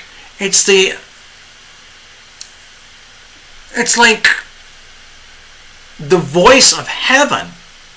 Okay, he's basically saying, yeah, it's understandable, Indigo.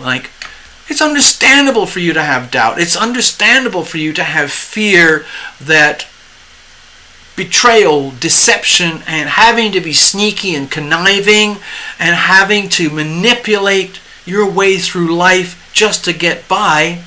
Yeah, that does exist. In some ways, humans have to do that anyway. We're all of us ending up having to, in order for self-respect, in order to love thyself, in order to know thyself, we're constantly having to learn, ask questions, and have questions answered, and rise above the process of living on autopilot. And so you are at that point, you are above autopilot. You're a highly conscious, highly spiritual being. You are loving, you are loved. And it's because you've done the work. You've invested. Okay? But at the same time, it's almost like pretend I'm like a bank manager, and I'm just informing you that you've inherited a lot of money, and you had no idea that this was going to happen, but I am obliged to read through the legal disclaimers just to let you know. Okay? Here you are. Hello, Indigo. This is your awesome inheritance now. You've worked for this. You deserve this. Okay? You understand the healing power of love. You understand that love is universal. You understand that you're swimming in it. Okay, that's fine. Paragraph 2, 3, 4, 5, 6, 7. Now, the disclaimer is that if you have any doubts at any point in time, this might not be working for you. You're perfectly, what's the word? Entitled to just throw this all away. But you have to understand that you deserve this. This is almost like getting an inheritance. And then you realize, like, oh, wait a minute, that can't be me. Yes, it is you. Okay? So somewhere inside of you, I think, personally, I'm just being personal as Tarot Illumination, there is a degree of sublime humility that lives inside of you, which has basically acted like a magnet or a receptor for the healing power of love. And you're not driven by ego or desire or power or control for money or anything like that, or manipulation or anything. You're coming from a very pure spot. So it will be okay to have doubts. How are we going to deal with all this stuff going forward? Okay, beautiful. I've got the Princess of Pentacles here. What this tells me to tell you as a reader is that you already know the basic principles of everything that we've talked about. Living by example, literally being a living example of the healing power of love, understanding the power that goes with it, understanding that, wow, sometimes it's scary to live this way. So it's almost like you've reached a plateau. It's an evolutionary plateau, and I think this is something very much to do with Pluto switching to retrograde. It's a very slow process of awakening, and I think with the retrogrades over the next 5 months, you're going to have a chance to realize, wow, I am at the next level. I have graduated to the next level. It's almost like I've done my thesis. I've done my master's. I've lived by example. Yes, it's been scary at times, but now you've gone to the next level.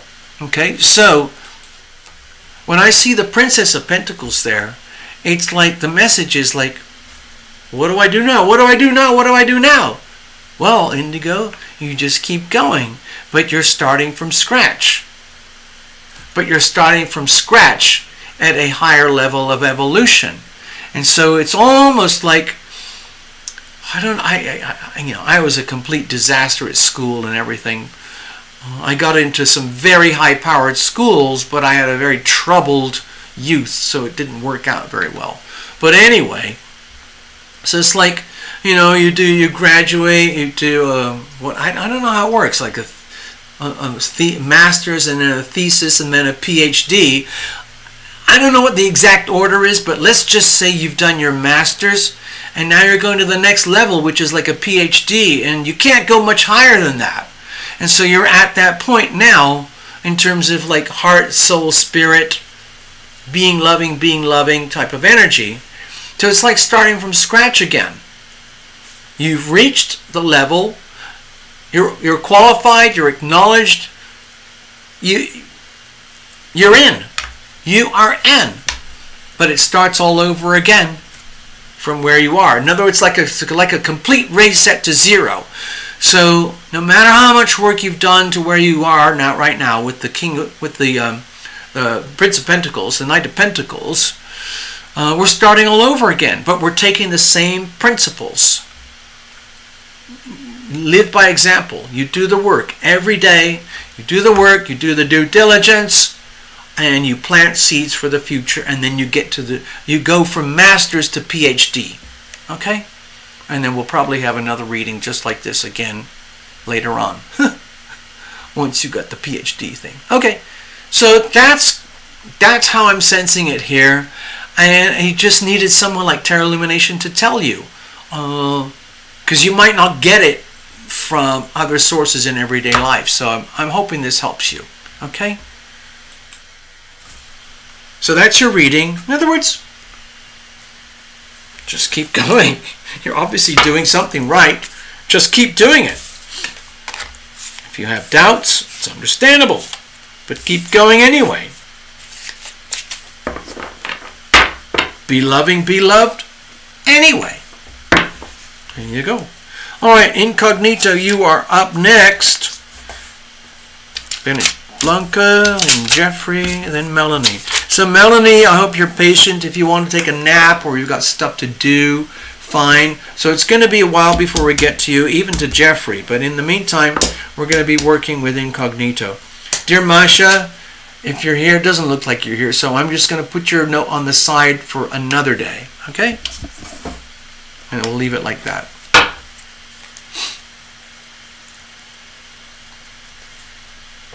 Alright, I'm just going to clear things up a little bit over here. I don't do jumpers and flyers and stuff like that, sorry. I've got to just shuffle it back in here. It's just simple clumsiness, that's all. Let's bless this deck. Bless every single delicious card, the cameras, the technology, the softwares, the programs, the cables, the wires, the internet, the microphones, the lights and lighting, and all the amazingly intelligent people who designed all these things. It's freaking mind-boggling. And all of that squashed in together allows us to do what we're doing here tonight.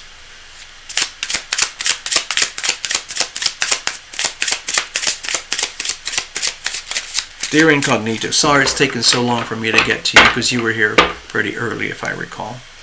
Anyway, let's see what's going on.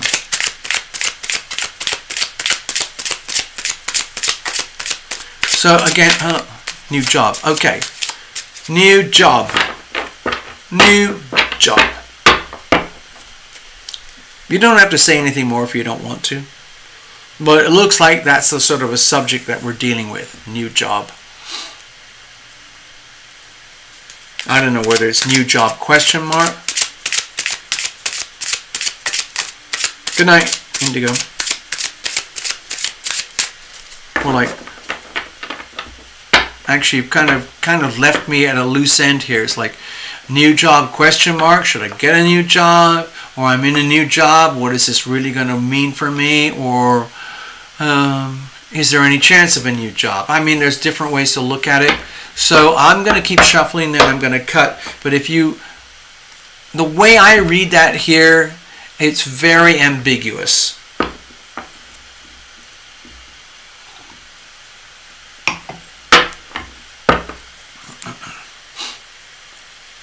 You know I love to go blind, do blind readings, but you typed in something there which has left me kind of at a loose end.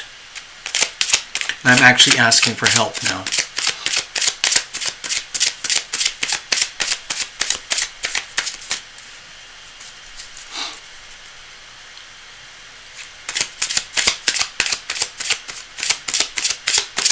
You don't really have to say much at all.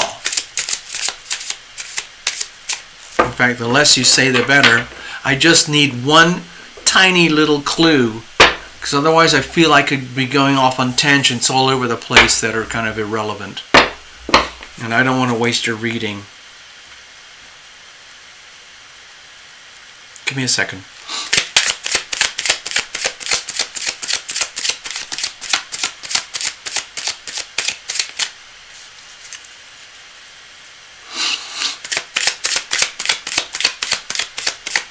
Alright, if you leave it blank, I don't care. I'm going to go forward anyway.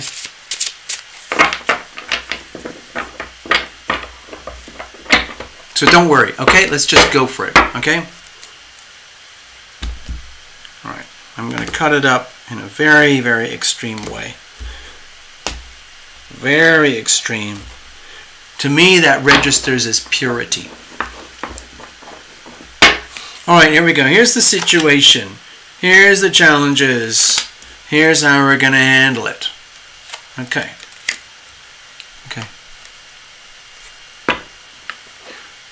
Okay, so very, very specific now.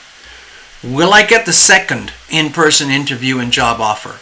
Okay, so you know incognito because I know you've been here before, but when you ask a question with the word will, you're basically forcing the reading to be a fortune teller. Okay? Will I get it or will I not? Because when you say will I get it, the implication is also will I not? So we're looking at a yes or no response. Okay? So I'm going to take your energy into consideration, but you also need to know that you've presented the situation as a question that is demanding a yes or no answer. So let's keep it open. Let's keep going anyway.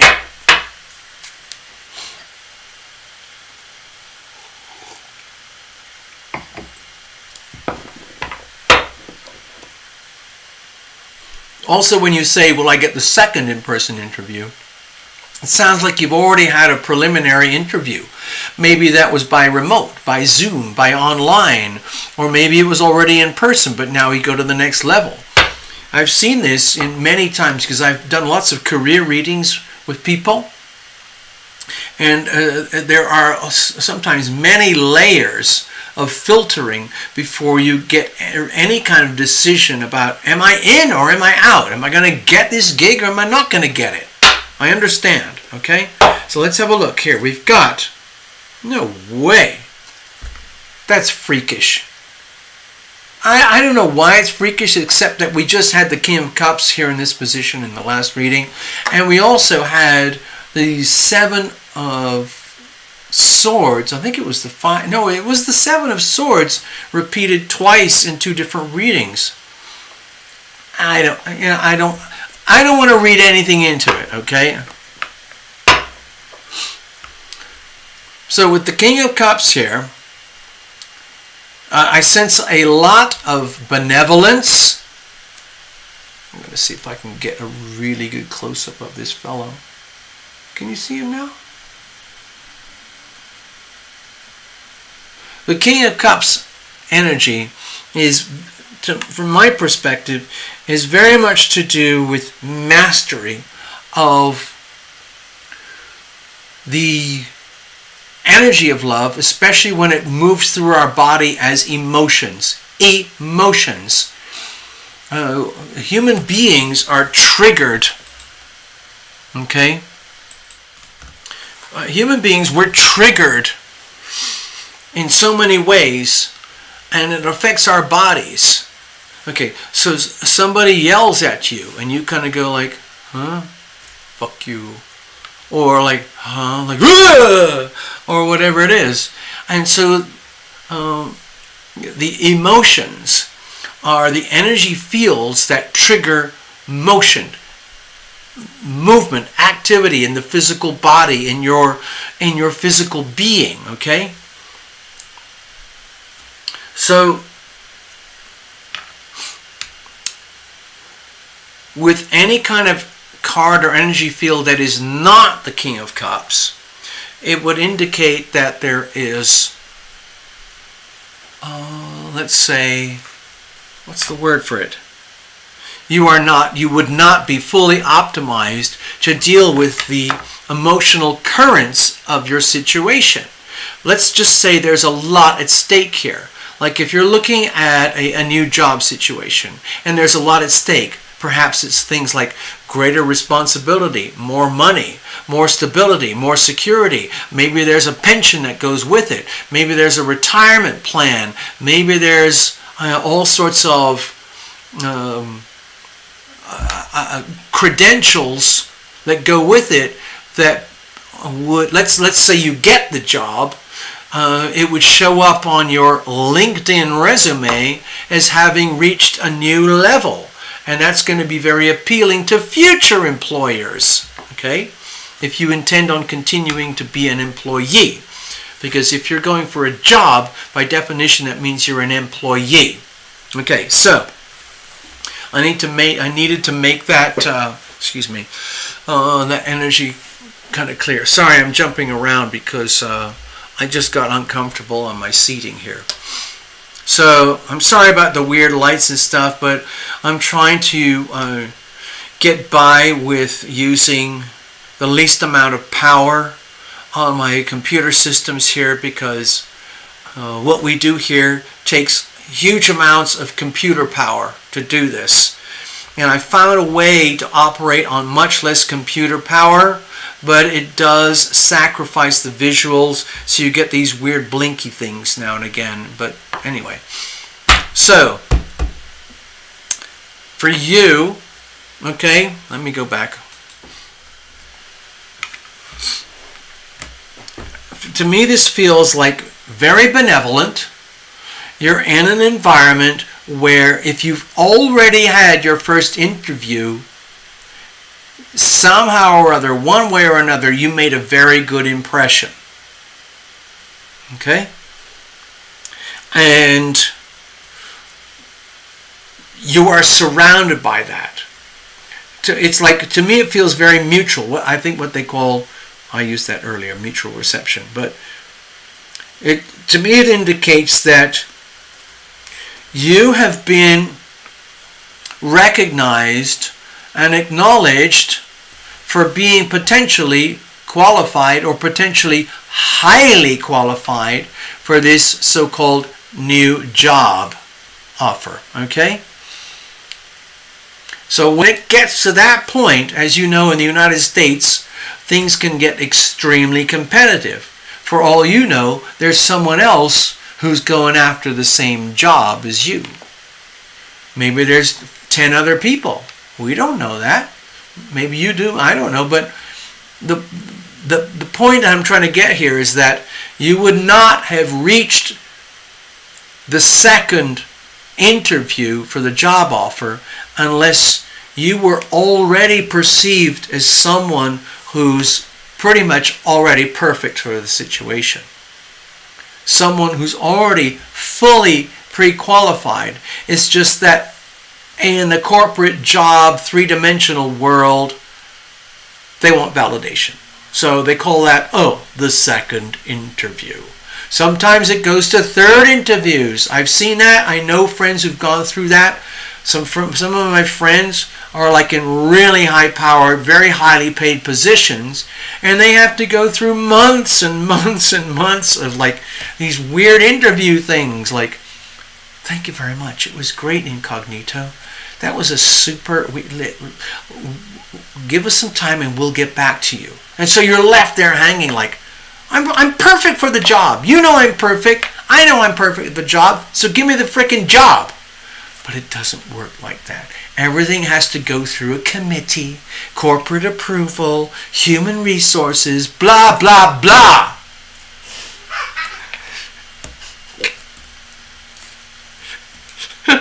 Okay, what's the situation here?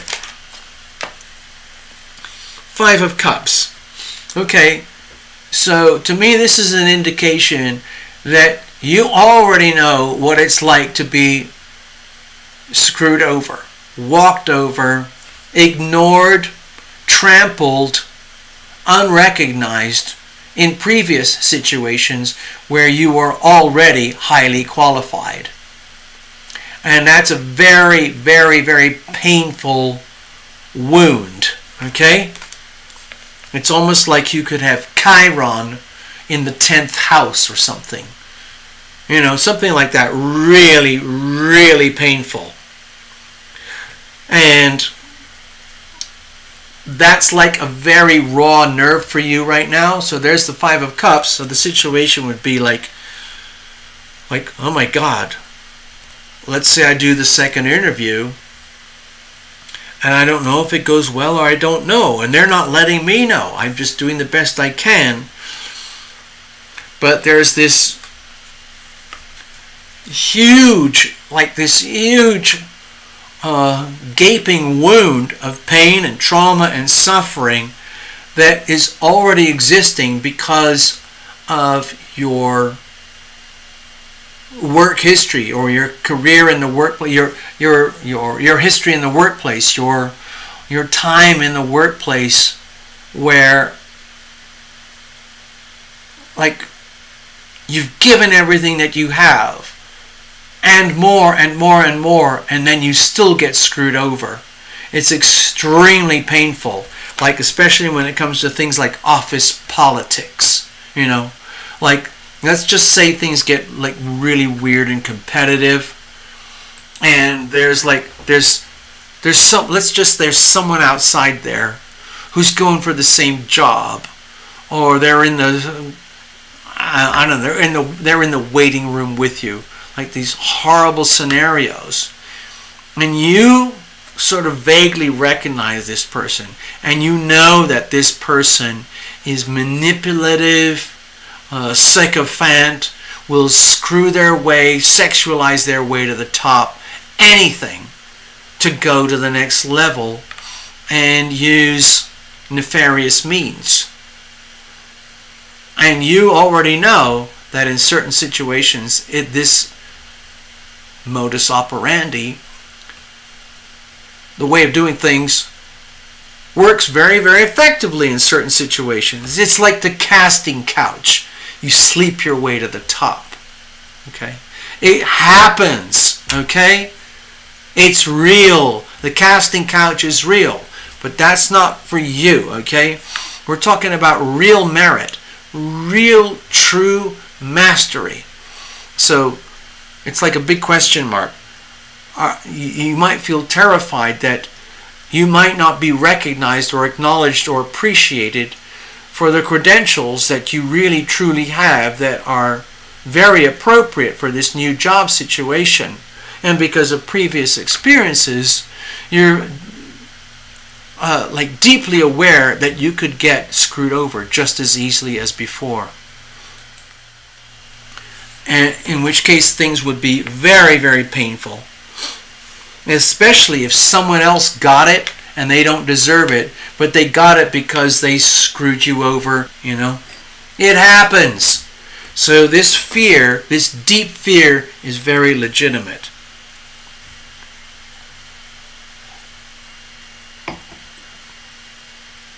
Excuse me.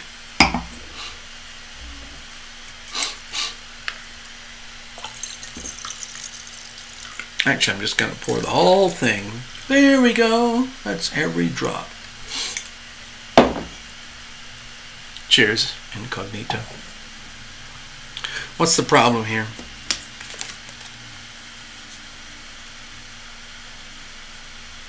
Okay, I've got the Ace of Cups. And it feels to me like for you in your situation is that you don't really have any options. The only option, this is all cups. Your only option is to stay in your own lane, as Path Traveler would say. Be very pure, be loving, and be loved. Understand that you are an instrument of the healing power of love. No matter whether you're going for a job in education, accounting, healthcare, administration, whatever it is, it doesn't really matter the context or the job definition. The point is coming at it from a very, very pure and loving perspective. And so it feels to me like, wow, all of this is in jeopardy right now. What happens if living a life from a very loving perspective actually becomes a waste of time, where it's like a deep, deep, deep fear that the people out there who are like evaluating you in the human resources department or looking at you for, suitability for the workplace, like, oh my gosh, is incognito going to fit in with the rest of us? Is she one of us? I don't know. Is she going to expose one of us? I don't know. You could be a threat. You Because of operating at such levels of purity, you could be a threat to the status quo. And yet, the status quo is in a position where they're realizing, like, wow, you could be the perfect person for this position. However, being the perfect person for this position could actually expose the rest of us for being just a little less than. Oh dear.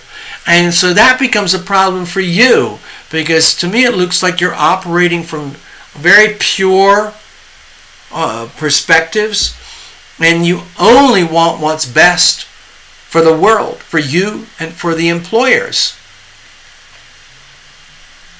And that's a problem. That's a problem, because not the rest of humanity works like that.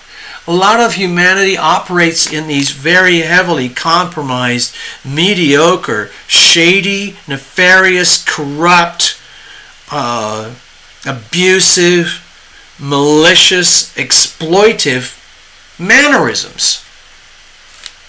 That's not for you. It's not going to work for you. It couldn't possibly work for you if that's what actually is going on inside the workplace with those people. And so it's very natural for you to have a fear. It's almost like you're realizing this is a very weird reading. Okay? It's almost like this reading is like a message like, my God, this is almost like a curse. I operate from such a very pure, loving perspective.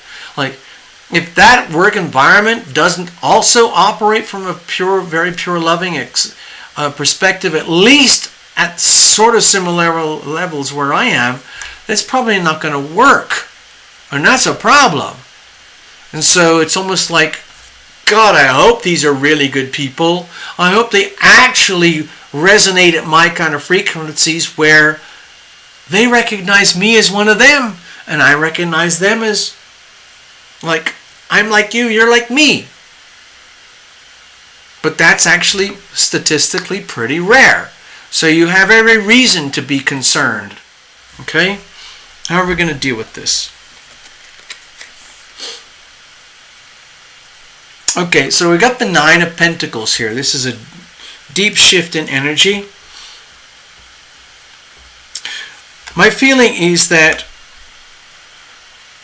the way to deal with this is you continue to be exactly who you are, how you are, the way you are right now. Like you've already, again, this is an energy of mastery, an energy of completion, being able to handle extremely challenging conditions, especially when it comes to the emotions, especially things that are triggered by conversation or feelings or resentment, anger, bitterness, dominance, ego, all these things to do with the emotions. You go forward in your situation knowing that you've already done the work, you're already fully, completely qualified no matter what. Nine of Pentacles. You've already built your credentials. You've already proven yourself. And there's nothing more that you can do. Okay? So in other words, your actions and your credentials will speak for you. It isn't about anything else to do with like, oh, who do you know that I know? Or like, do you go to the same golf club? Or are you in the same kind of like, I don't know, socio-political ladder or whatever it's called? None of that. None of that. None of that. With the Nine of Pentacles here, the way to go forward is to remind yourself, incognito, that you are already fully and utterly pre-qualified. And there is no question, there's no doubt about that. Okay? They can't touch you. The only reason they could not take you on is for reasons of, let's say, I don't know what their words are, like corruption or fake reasons like Oh, what's the word I'm looking for? Hold on, give me a second, incognito. Like, okay, it would be very hard for them to say no. Once you understand deep inside of yourself going forward, it looks to me like the chances are very high that you're going to get a second interview. But the question is, like, how is that going to go? It looks like you might be scared that you don't get it. It's understandable. Like, let's say you don't get it. Then the chances are, if you don't get it, it's because the whole situation is not really suitable for you anyway. Because it would have been revealed that the employers or the people who would hire you or the human resources people already have a certain like character in mind who would fit in with the status quo. And if you are, let's say, too qualified, too pure, and let's say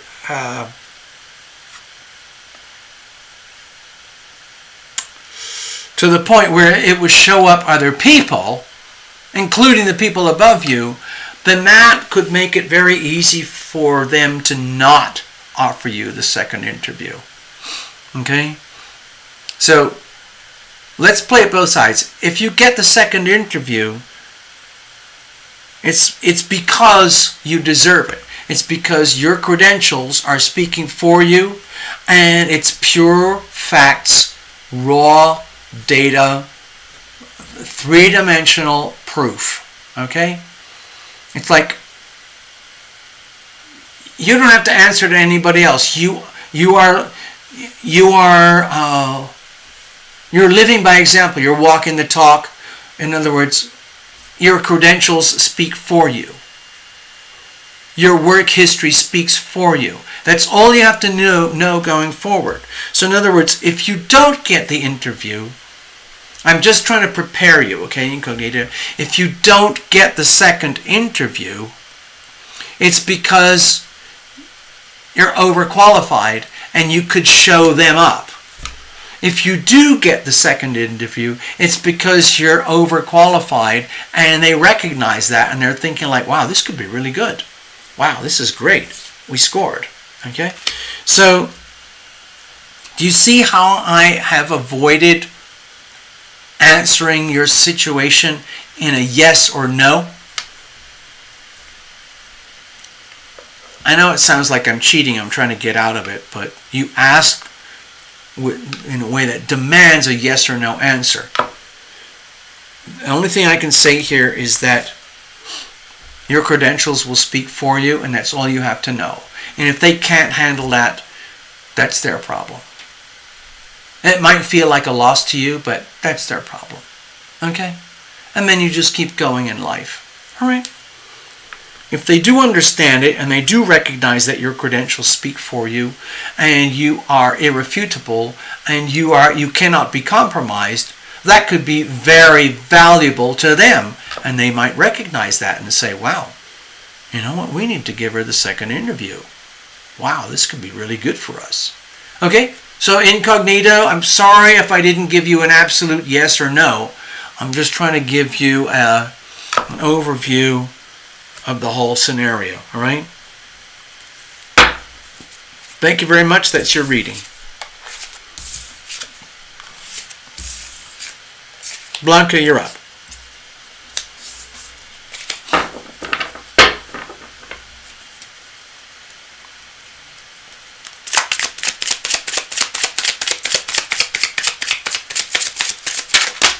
Oops, had a total crash there.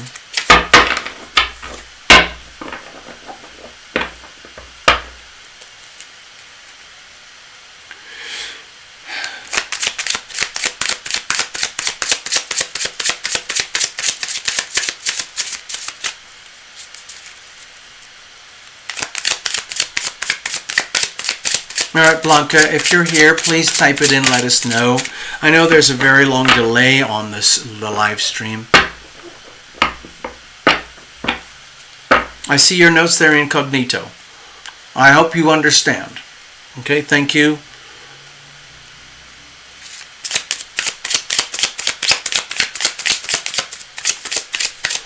I mean, it's just helpful to know these things in advance anyway.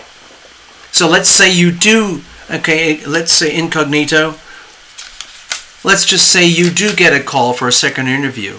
At least now you are forewarned is forearmed. Okay?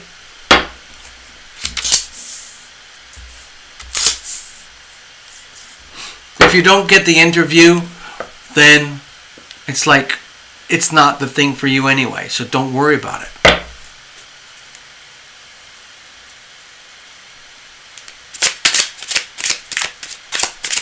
Put it this way, the way I see it from here, this is just personal now, incognito.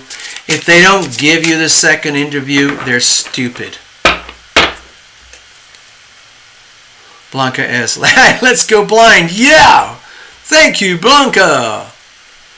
Woo! Okay, let's do that. I'm going to shuffle it up. I'm going to have a little sip of my beverages and then go from here. Hello, Candice! Yo! Greetings, Candice. Wow, haven't seen you in a while.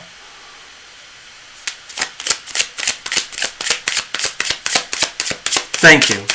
I appreciate that. Just show up, say hi. That's cool. That's really cool.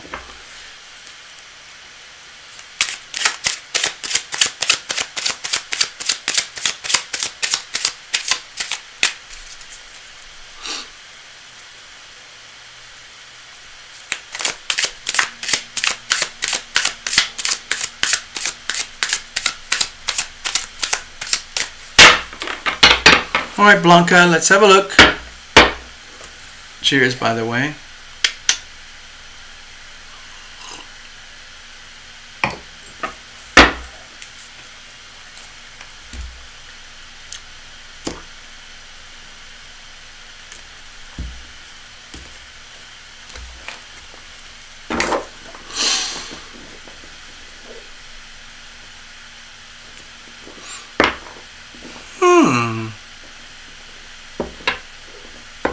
Okay, look what's happening on the screen.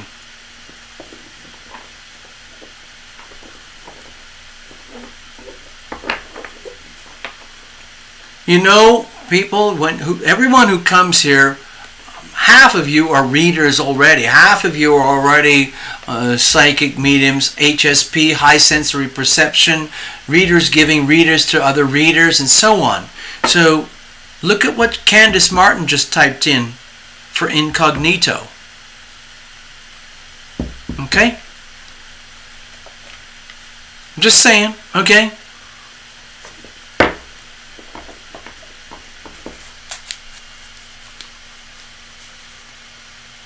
Actually, you know what? I'm going to shuffle this and cut this again because I lost it there.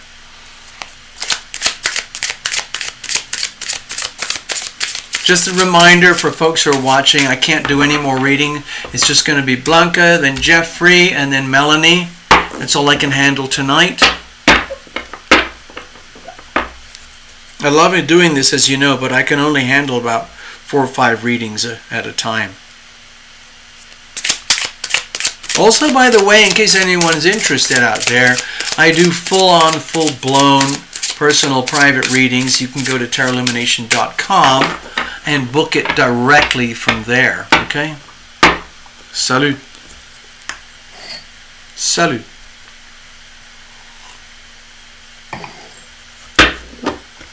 Let's do this. Really extreme cut. Alright. I like the purity that comes with it. Alright, Blanca. Here's the situation. Here's the challenges. Here's how we're going to handle it. What's the weather like for you? Now, you know I'm going to refer to the astrology. So I've got the 9 of Pentacles. We've had a lot of repeat cards tonight. I don't want to read anything into that. So with the 9 of Pentacles, what I'm sensing for you, Blanca, is that this is like a reminder. It's just a very gentle but very powerful and subtle reminder that whether you know it or not, you have the hallmarks of someone who's done a lot of work on themselves. Okay, I don't know if that makes sense. I'm taking the Capricorn, Taurus, Pisces energy here. Capricorn, Taurus, very complementary. The Pisces in the middle, sextiling, all of that. And also the Aquarius, Gemini energy here, sextiling with Aries energy over here. It's very harmonious, very rich, very supportive. All I'm suggesting is that in this particular reading, at this very moment in time, right now, the Nine of Pentacles is here to remind you, like if you were looking in a mirror and you looked out in the universe and the world around you, it's a very simple, pure affirmation that you are doing a really good job of minding your own business, loving thyself, learning about thyself. To know thyself is the journey to love thyself. And to love thyself is, contrary to what some people might say, is one of the most noble acts you can do as a human being. Okay? It's because it's like we've had several things here tonight to do with the energy of mastery. Mastery does not happen on the spiritual plane without a lot of work, a lot of diligence, a lot of patience, a lot of caretaking, a lot of maintenance, and focus, okay? And then that brings you into the energy of selfhood. I know it's a female energy. Nine of Pentacles is a very female energy. It's very much about the empowered woman. But, Blanca, let's say you're female, right? But this speaks to the whole of humanity. When you live your life in such a way where you make decisions constantly, all day long, in the most conscious way possible, where you are constantly being bombarded with the energy of just subscribe to this, comply with that, do this, do that, because we say so. In other words, Blanca, if you just blindly accept all the propaganda that comes to you, then you are literally being conditioned to turn into a vegetable. Do as I say, do as I do. And you are being farmed like a little chicken on a factory chicken farm, or a cow on a beef farm, or turkeys on a turkey farm, or fishes on a fish farm, or sheep on a sheep farm, whatever it is. But that's not how it is for you. This is the energy, to me it feels like you need to recognize that you're doing a really good job of maintaining your integrity despite a lot of, I would say, just propaganda out there, okay? This isn't even the Queen of Swords. You're not even doing like the holy power, the holy energy of you, the healing power of no. That is the healing power of no. You're not doing that. This is just, you're not even doing that. You're just like, I'm minding my own business. I'm doing what I know works. And I'm staying with hard physical reality. BS has no meaning, no value, no purpose in my life, in my world. And it's just a reflection. And the reflection is saying that's good. You're already in the right place, okay, Blanca? What's the situation? Okay, with the Ten of Wands, let's just admit it has not been easy. Okay? And let's just admit, if you raise your head and you look forward, you don't see things becoming any easier down the road. Okay? It's understandable. It's so easy to be overwhelmed by, let's say, I don't know, what's the word? Circumstances, the past, by history. Okay, give me a second. Okay, with the Ten of Wands there, okay, so Blanca, if the situation is where it's like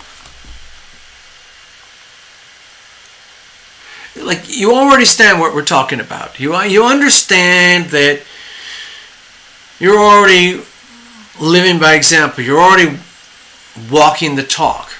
You're investing. You're doing everything that you're supposed to do in this physical life, this physical reality.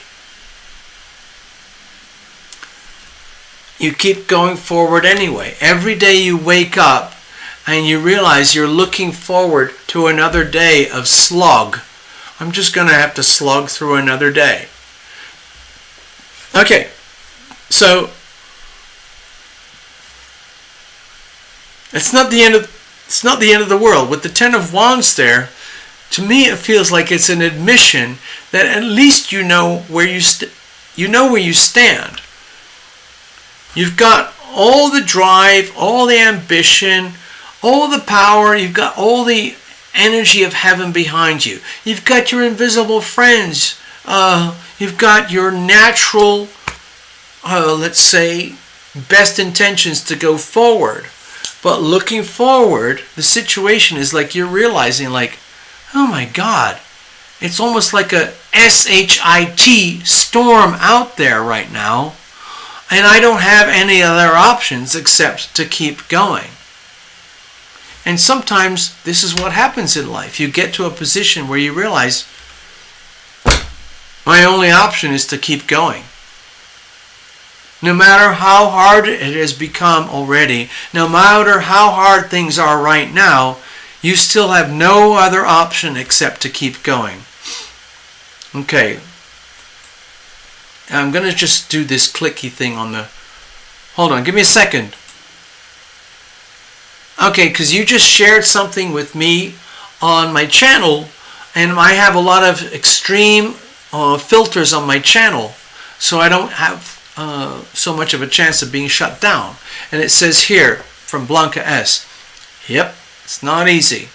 Health issues, a special needs son, a depressed husband, and an overpowering mom. Okay. So all of that squashed in together is the situation. It's overwhelming pressure. It's not easy. However, you're dealing with it. I don't know if this is a good thing or a bad thing. I mean, you're dealing with it, right? Let me go back to the stage. You're dealing with it, and part of me feels like with the Nine of Pentacles here is that you're dealing with it because you can,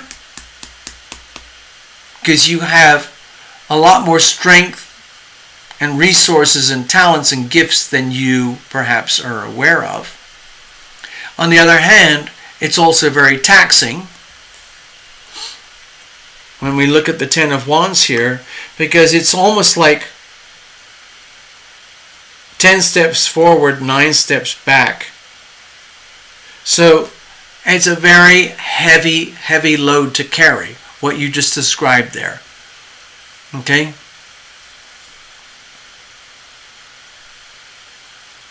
I feel like on this reading right now, Blanca, you and me personally, person to person, it's just like, okay, I'm just going to have to do it. I'm going to have to act this out. It's almost like just imagine you're here in the studio with Tarot Lumination, and we're having a one-on-one, face-to-face meeting, and it's not just doing through, like, you know, the internet and all this weird stuff. And we're having a really sincere heart-to-heart, and just within a fraction of a second, we get to this moment where, to me, almost, I mean, this is going to... Okay, I'm just going to say it feels to me like you're collapsing in my arms right now. It's just like, hey TL, I'm glad you understand, but the reality is I can barely move anymore. I'm absolutely exhausted. I'm coming with the best of intentions. Look at your notes, okay?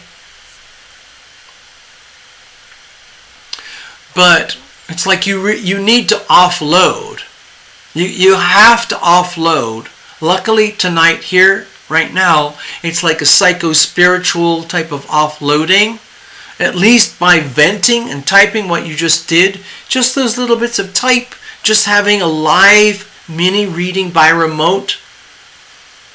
It's a way of offloading energy. It's offloading some of the intense pain and pressure that you're carrying right now, which is essentially very unhealthy, very intolerable, and with no indication of any kind of good outcome. So, if it feels like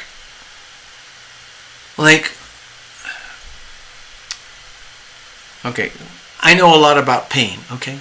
So I know what pain is. So if you're at that point where you already know deep in your body, mind, heart, and soul that you're at a breaking point, the important thing is to realize that you're at a breaking point. And then, so what are you going to do?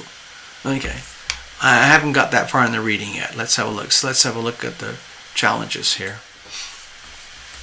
Okay, so it looks to me that even though you're doing everything you can, and you're very, very capable of doing everything that you can, and you're dealing with all those stress factors that you described, it's nevertheless, it's crippling. It's potentially crippling.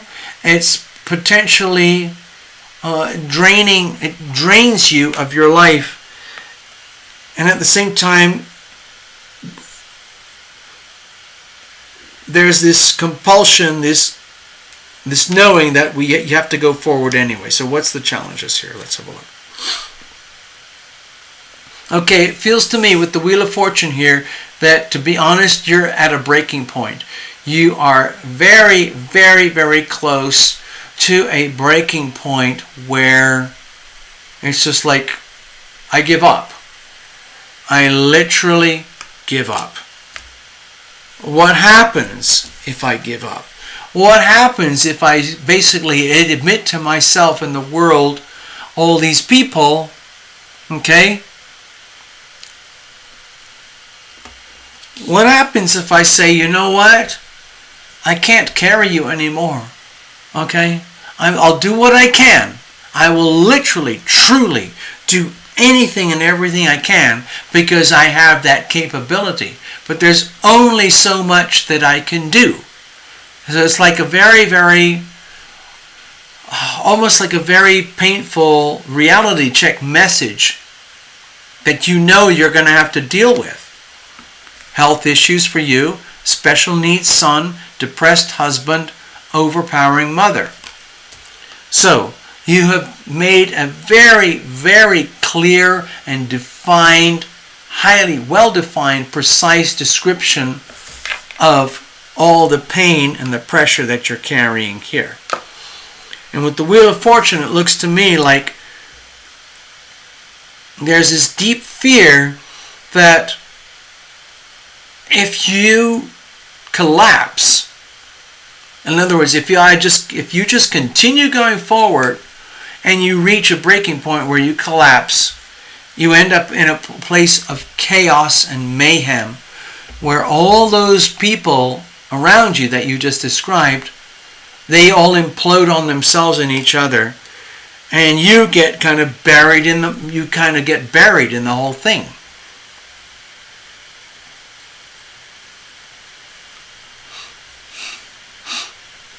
Okay, so I saw your notes there. So maybe you're learning from growth. That's fine. But it looks to me you're actually like at a breaking point. And the breaking point is taking you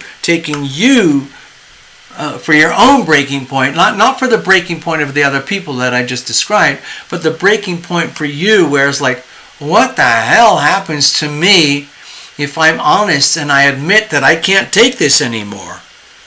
What does that look like? What am I supposed to do? Okay, so the hangman is here. My feeling is the hangman is sending an extremely loud message. Please, Blanca, admit to yourself that you've reached a breaking point. There is no shame here. No apologies necessary. It's just simple facts. You've reached a breaking point. You are at your breaking point. You have no idea what's going to happen when you reach your breaking point and you actually break and you realize that, wow, I can't do this anymore. I can't handle all my health issues, my special needs son, my depressed husband, and your overpowering mom over and over and over and over to infinity. It's impossible. It's destined to break. Something somewhere is going to break. And it's very important that you admit that to yourself, because otherwise it's very, very self-destructive. This whole thing looks like a very, a self-destructive, like, I can handle it, I've got everything I can. On the other hand, your body is telling you, no, I can't. And then spirit is saying, like, holy shit, what happens if I'm honest and true and I admit that I can't take this anymore? You end up in a state of paralysis. But that's good. We need to know that. It's very important that you come to a point of awareness that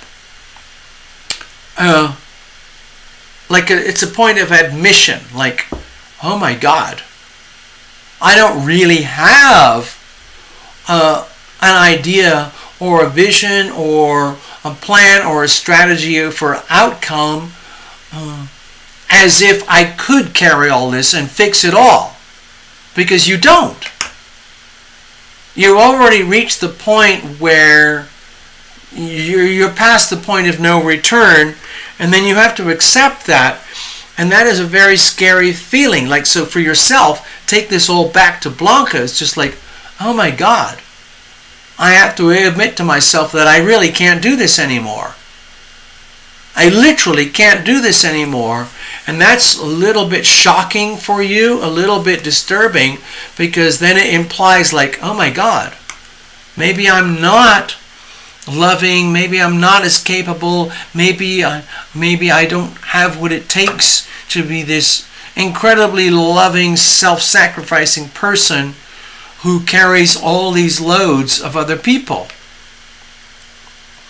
So, going forward, the way to deal with this situation is like, admit. This is a very humbling reading, okay, Blanca, for you. It's about admitting that you can't handle it anymore. It's about admitting to yourself that you can't carry all your health issues and the health issues of the son, the issues with the father, the husband, the issues with the mom.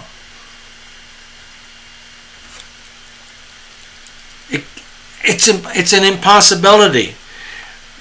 Now, if you think it's possible to continue, that's fine, but it ends up as a very self-destructive pathway if you insist on continuing on that pathway and throwing yourself at the mercy of what happens if you continue on that pathway. Instead, the solution is this shocking realization that, my God, I've actually reached my limit. I've actually reached my limit. It's, oh my God. It's almost like you never expected that there was a limit at all.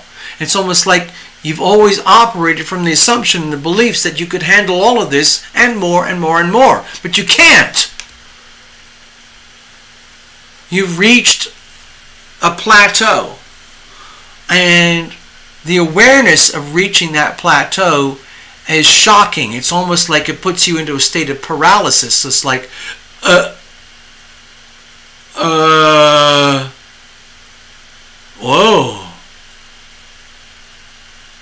so what do I do now?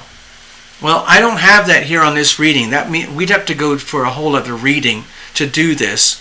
But what this reading here is suggesting to me is that it's very, very important for you to realize right now, Blanca, that you've already gone past the point of no return, and you really have to rewind everything here and get back to you. You gotta get back to the basic self here, and it doesn't mean you have to say screw everybody else, screw you mom, screw you husband, screw you special needs son. It's just establishing within yourself, there's only so much that I can do. I cannot do anything more until I completely recalibrate myself with myself. And I'm deeply sorry. In other words, if you have to have a conversation with these other people, then so be it. But they have to understand that it's almost, I don't want to tell you what to do. I'm not a fortune teller. There's a whole other reading that goes with this, but I can't do it here tonight right now, okay? Candace is saying surrender. Sure, surrender, absolutely. Allow yourself to fail. Allow yourself to give up. Give yourself permission to admit that you can't take it anymore. That's it. That's the end of the reading.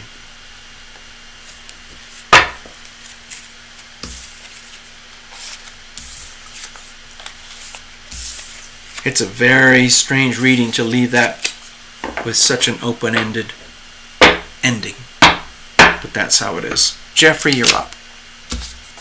After that, it's Melanie.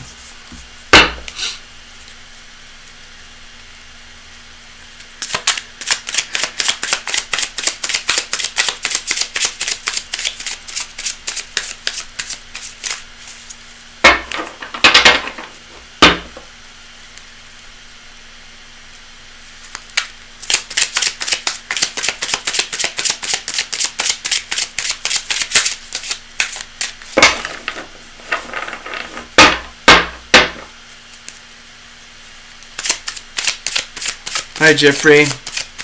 How's it going?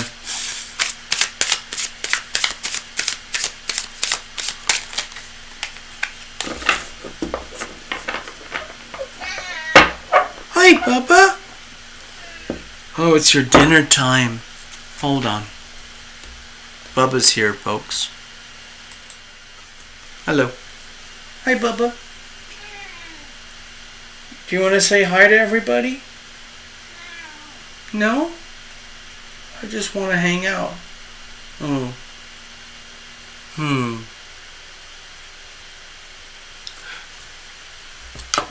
Bubba is not concerned about anything right now except basically I think he just wants me to get on with the show so that I can get back there and take care of business. Food, dinner, rub downs, brushing, and all of that kind of stuff. Okay. Hold on. Oh my God, there's Boo Boo. Oh my God, we got Boo Boo and Bubbo face to face. All right, anyway, let's have a look. Oh, what are these notes here? Blanca says, wow, a reality check for sure. Thanks, I really appreciate the honesty. I'm so glad I asked for the blind reading. Very helpful, truly. Ouch. Sometimes that's just how it goes. It's so much more satisfying to live in truth, to live with universal truth, to live with I don't know how else to say it, as opposed to opinions or propaganda or fraud or lies or deception or betrayal. All of that stuff is empty or hollow. No matter how much apparent wealth and abundance comes with it, it's still hollow. All right, Jeffrey, let's have a look, see what's going on. It's okay, Jeffrey. Don't worry. I don't. We're gonna go blind, and we'll find out anyway. So after Jeffrey, we're going to read from Melanie, and that's going to be the end of the show. And I will put the Masha Cody card off until next week, or maybe Wednesday or something like that. We'll see.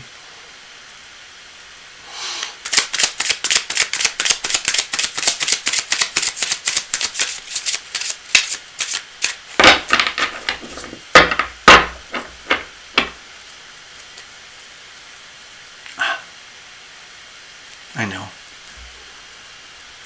I'm just going to let little Bubba do what he does. I'm going to... I'm going to say this on camera, but I'm just going to ignore Bubba and Boo Boo right now, because we got work to do, and they're okay.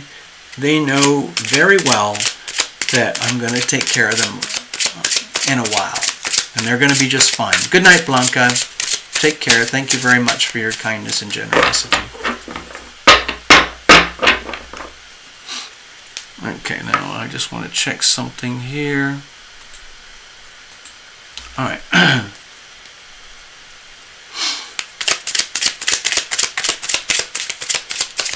All right, Jeffrey, let's just see. This is a total blind reading, so as you know, this could come out of nowhere. Could come out of anywhere.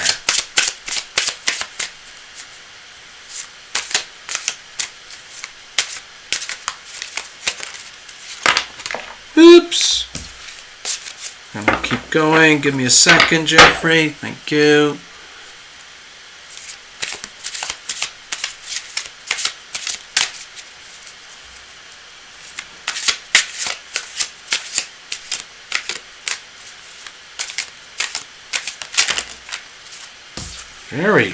What is happening here? I have to tell you, I was really enjoying the shuffling then.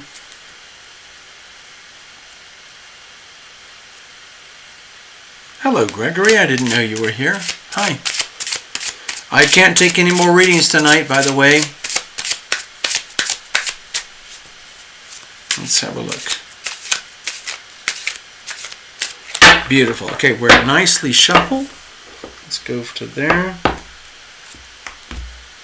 All right, what are the messages that we have tonight for Jeffrey?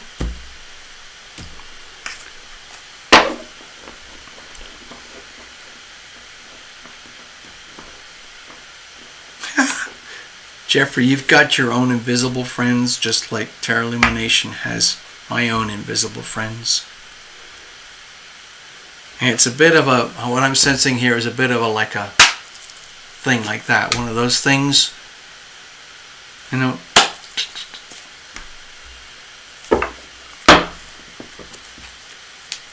Here's the situation. Here's the challenges. Here's how we're going to handle it. What's this situation like? Two of Swords. Okay. So with the Two of Swords over here, kind of as an external influence, I'd like to say that it comes from the planets directly. The way I see it is that whether you like it or know it or not, Jeffrey, your body, your physical body, at the most deep, profound levels, for example, through the pineal gland, you are sensing all this rich, harmonious energy here and here. There's two packages of harmonious energy. There's the earth, water. There's the air, fire. They're very rich, very harmonious, and very supportive. My feeling is that there's a part of you which senses all of that in your physical being, like a sort of like a radar sensor or something. And at the very same time, your physical body, just like a radar sensor, like in a submarine or whatever they use, or the jet planes or fighter jets or something, you're also aware of this extremely harsh and challenging energy here. Okay? It's like yes, no, green, red, happy, sad, good, bad. Okay?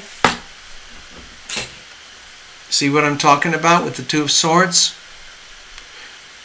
Both energy fields are happening simultaneously.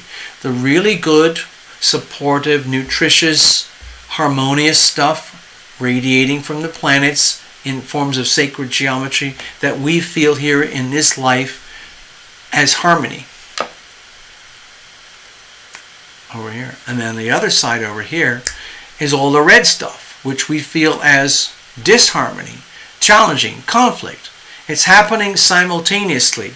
And what I think is happening here with the Two of Swords is that it's my job to let you know that whether you like it or know it or not, Jeffrey, your body is very, very sensitive to these energies.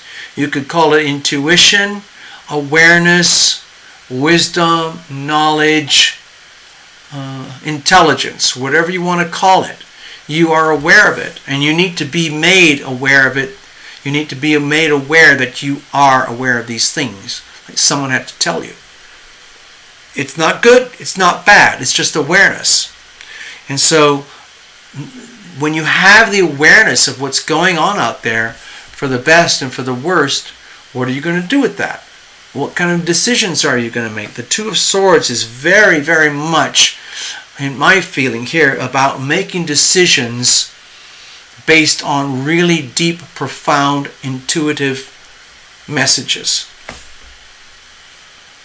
What's the situation?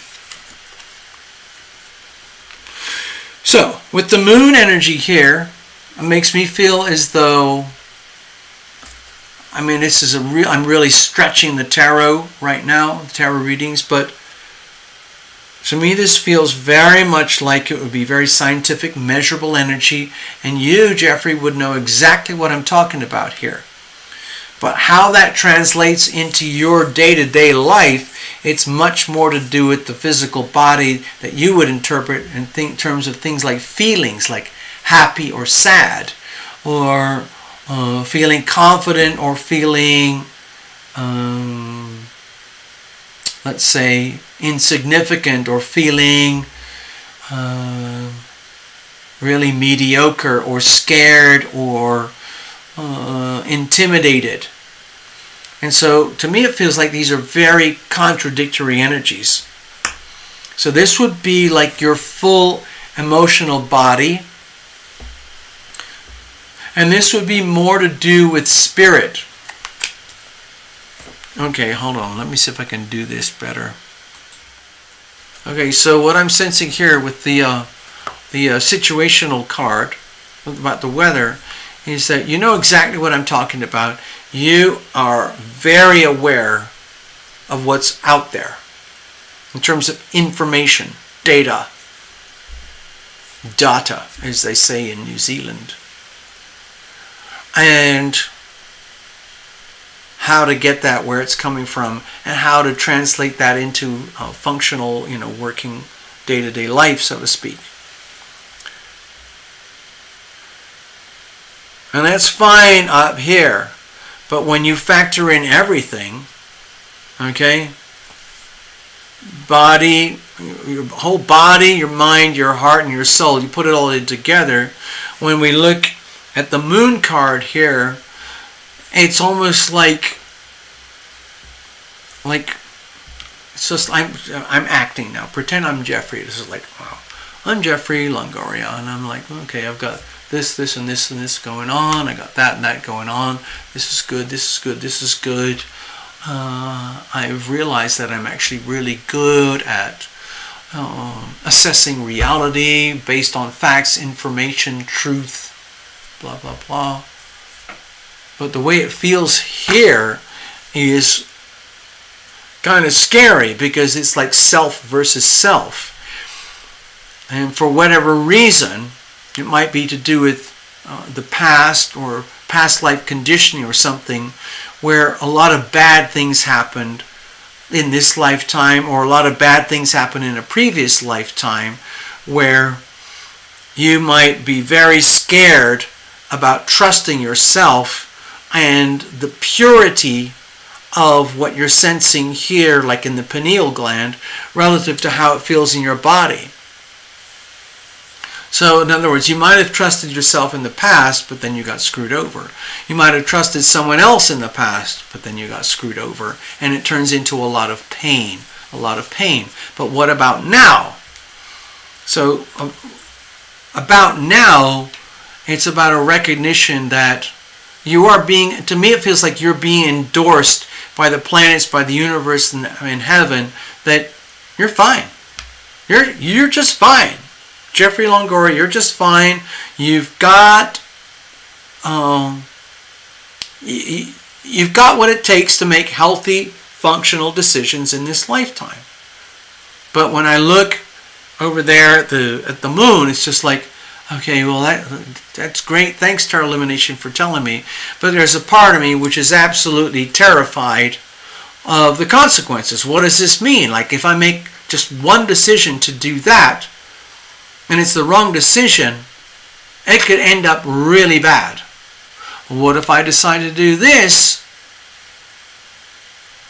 It's another bad decision. It could just make things worse, and then it just compounds itself. Like bad decisions feed on themselves, and fear breeds fear. Ah! And then everything turns to SHIT. It's understandable. You're a human being. So, what's that? Hold on, I just saw your note. Oh, just says,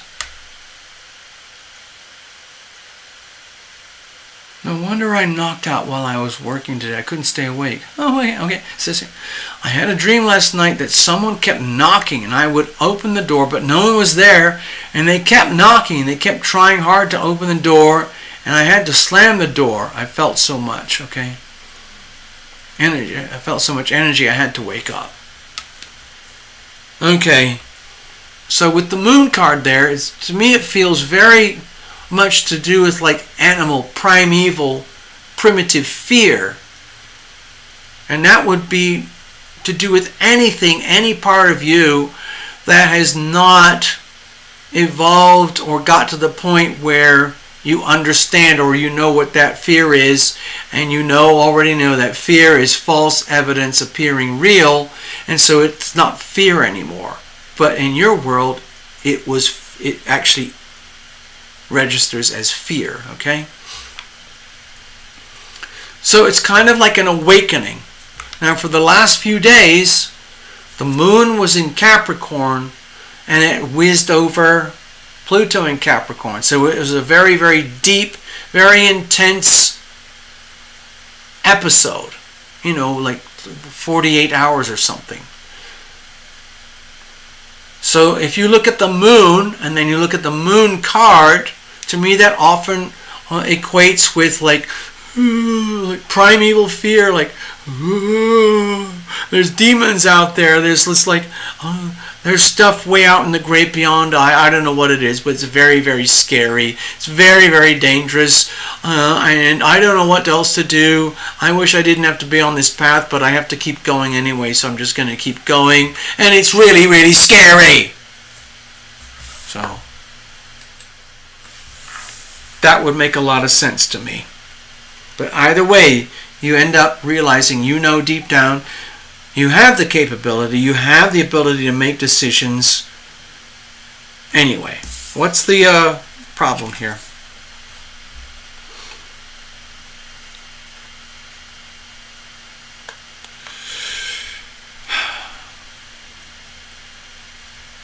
All right.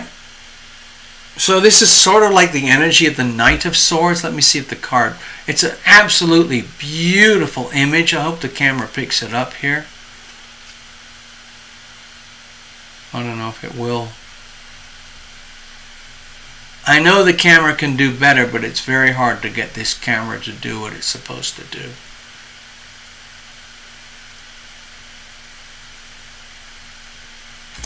Okay, so let's just get to the basics.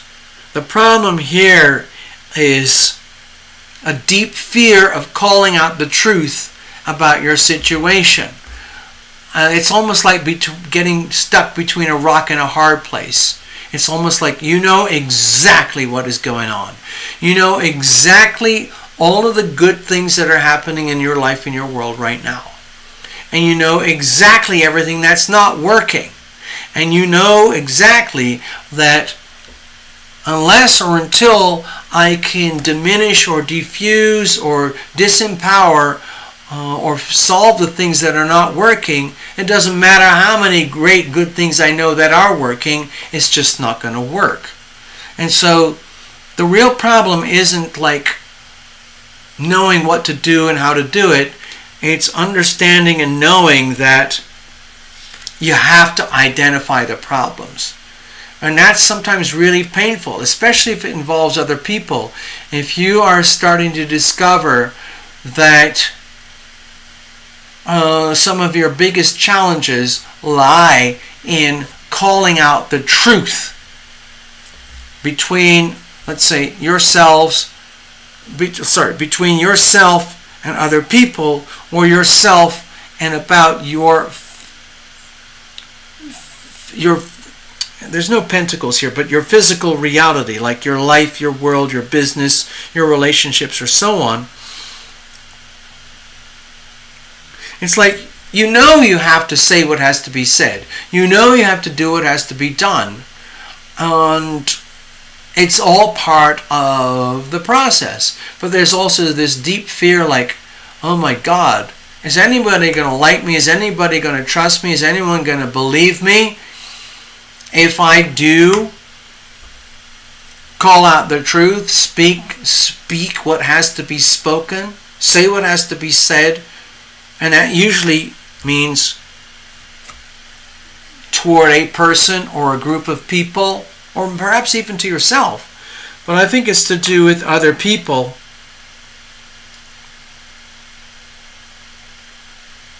This looks like a very, very awkward, very, very subtle, very uncomfortable situation. And it would be so much easier just to pretend this didn't exist, or we didn't have this reading at all.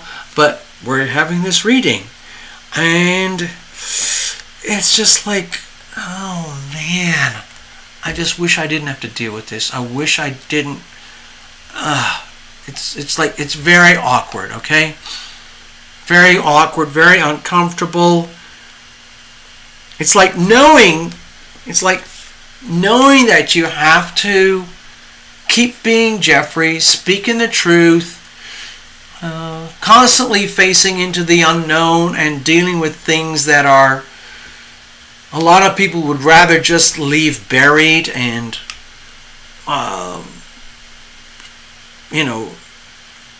deal with it by like drinking or smoking or partying or anything to avoid dealing with what has to be dealt with in terms of truth.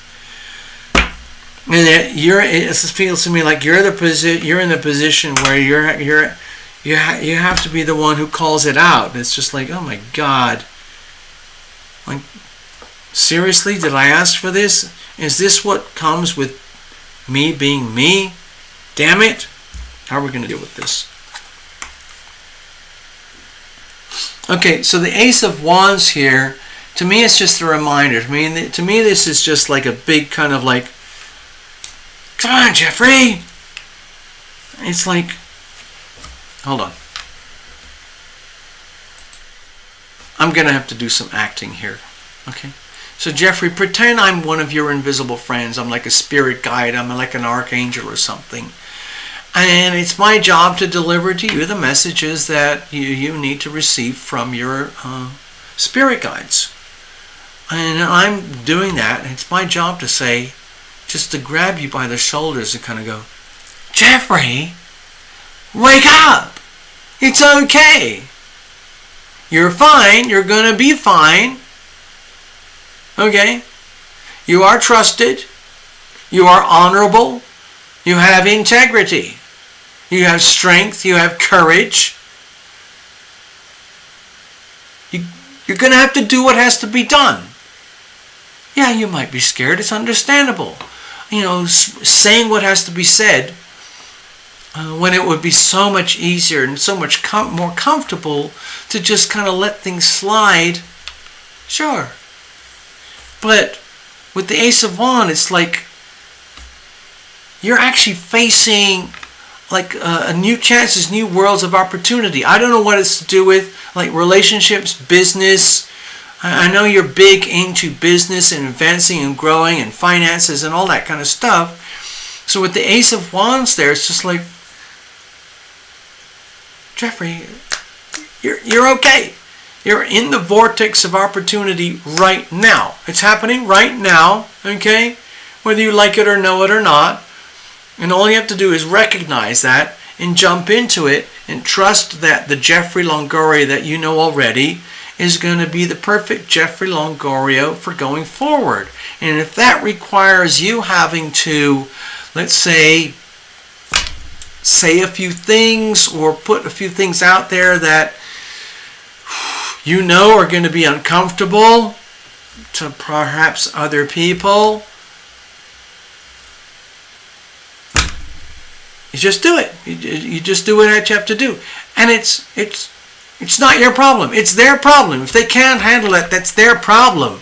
You're still you being you. It's like the Ace of Wands there is like, seriously, this is really good opportunity moment for you right now.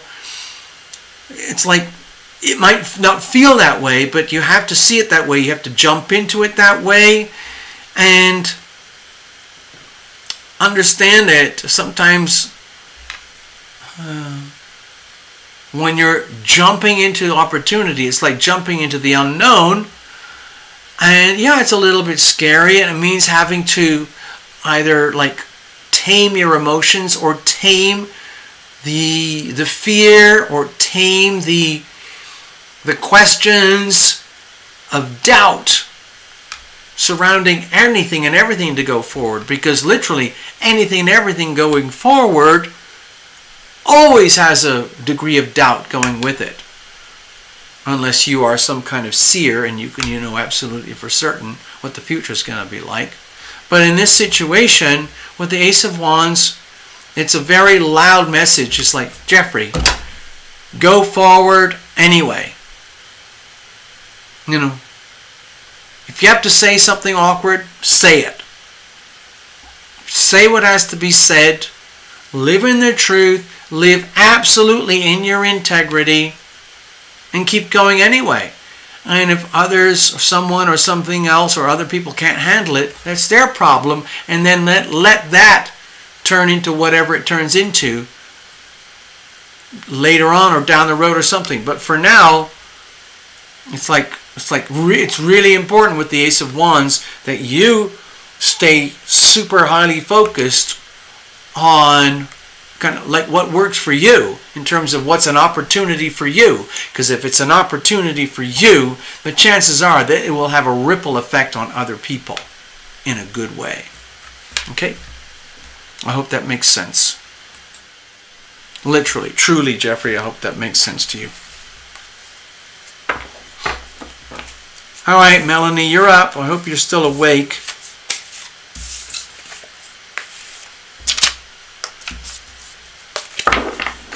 Let's have a look. Did you have any notes for me, Melanie? Otherwise, I'll just go blind. Don't worry about it. But if you do, just maybe put it in one word. What are the messages that Tarot Illumination has for me tonight, Melanie McCall, regarding the subject of ... And that could be anything. You know, health, siblings, mom, finance, career, whatever it is. I don't know. It could be anything. Otherwise, I'll just go blind. Don't worry about it. You'll get your reading anyway. Cheers. Thank you, Jeffrey. It's a pleasure as always.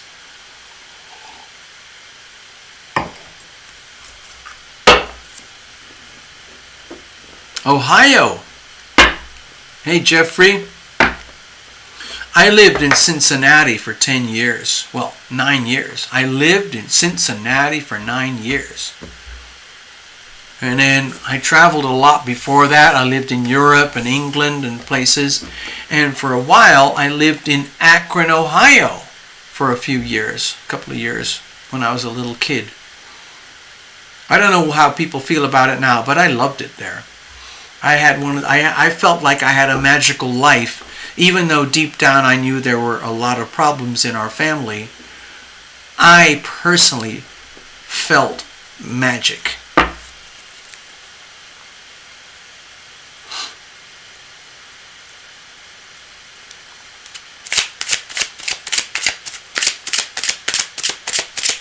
Honestly, I really like Ohio.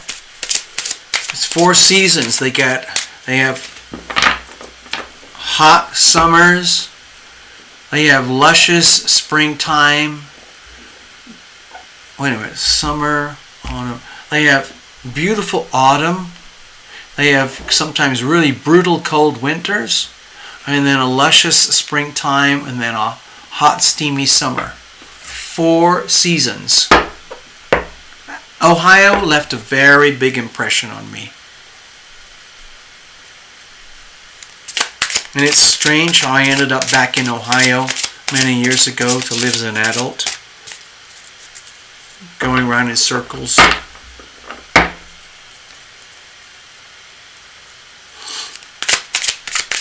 All right, Melanie, let's see what's going on.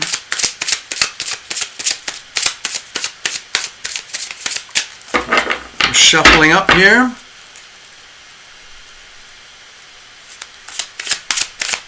Just in case you put in any notes. Otherwise, I'm just going to go blind, okay? Melanie McCall, you are being called. I hope you're still here. If you're not, you're going to get your reading anyway. If you're here, just let us know you're here. Greetings. Hello, Melanie. Cleveland. Oh, yeah. Cleveland's right on the water. It's right on the lake. God, I wish you all the best, Jeffrey. I really do. I'm always interested in your stories, Jeffrey. I love what's going on with you. And so please, I hope we keep in touch over the years. Just got to make sure all these cards go back.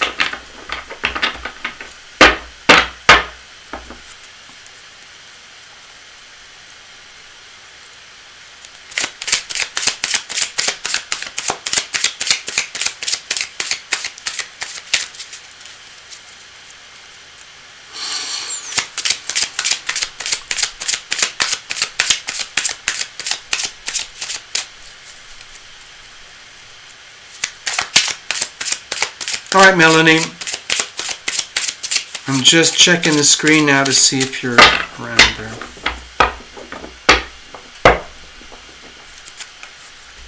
Let's have a look here. Oops, sorry. Hello, Melanie. What's going on? If you're not there, if you had to go to bed already, that's fine. Good night, Jeffrey.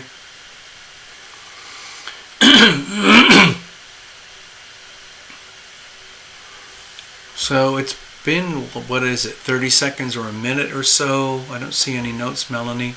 So I'm just going to go forward blind, okay? Hope you don't mind. There we go. That's better. All right, here we go.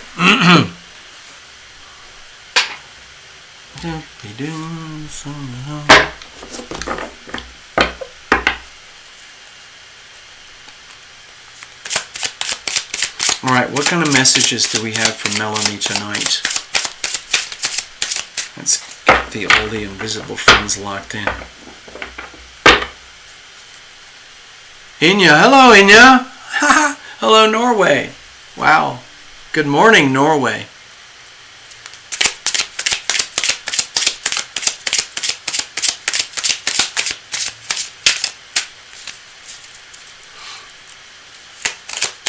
I'm not doing any more readings, Inya, so please don't put any donations.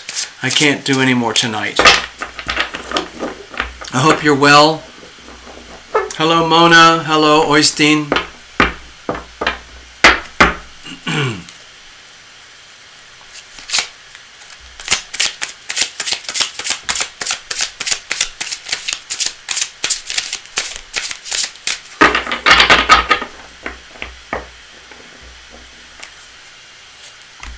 All right.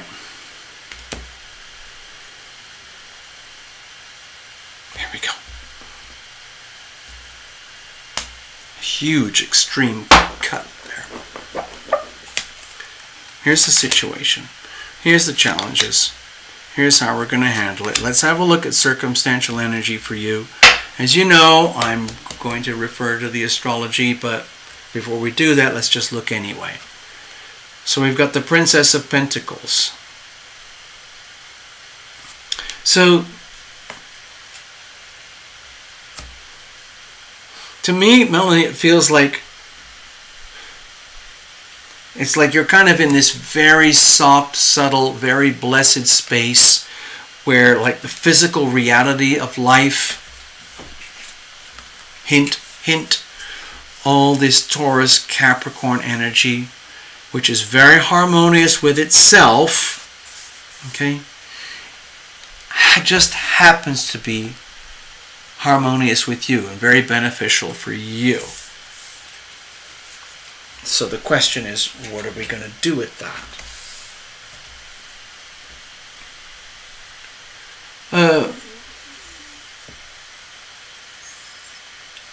Wow, it feels like, hello Mona, hello Mona. So with the Princess of Pentacles, it's not an ace card, it's not an opportunity, but I'm feeling the sense of opportunity here.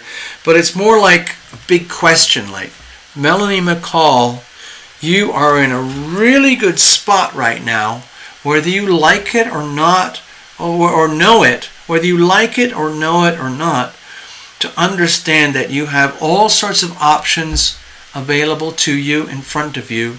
I don't know whether it's to do with jobs, money, career, finance, family, relationships, banking, anything to do with like the physical, measurable realities of your life. Maybe, taxes, refunds, grants, inheritances, whatever it is, where you get the chance, it's like you get a chance to, it's almost like, it's not a lucky, it's not, how can I describe this? Is that where you get a chance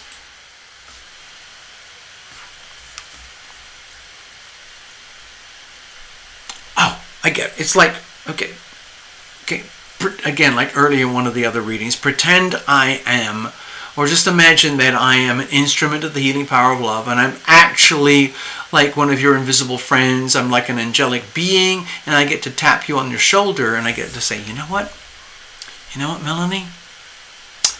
You're in kind of a sweet spot right now, whether you like it or know it or not.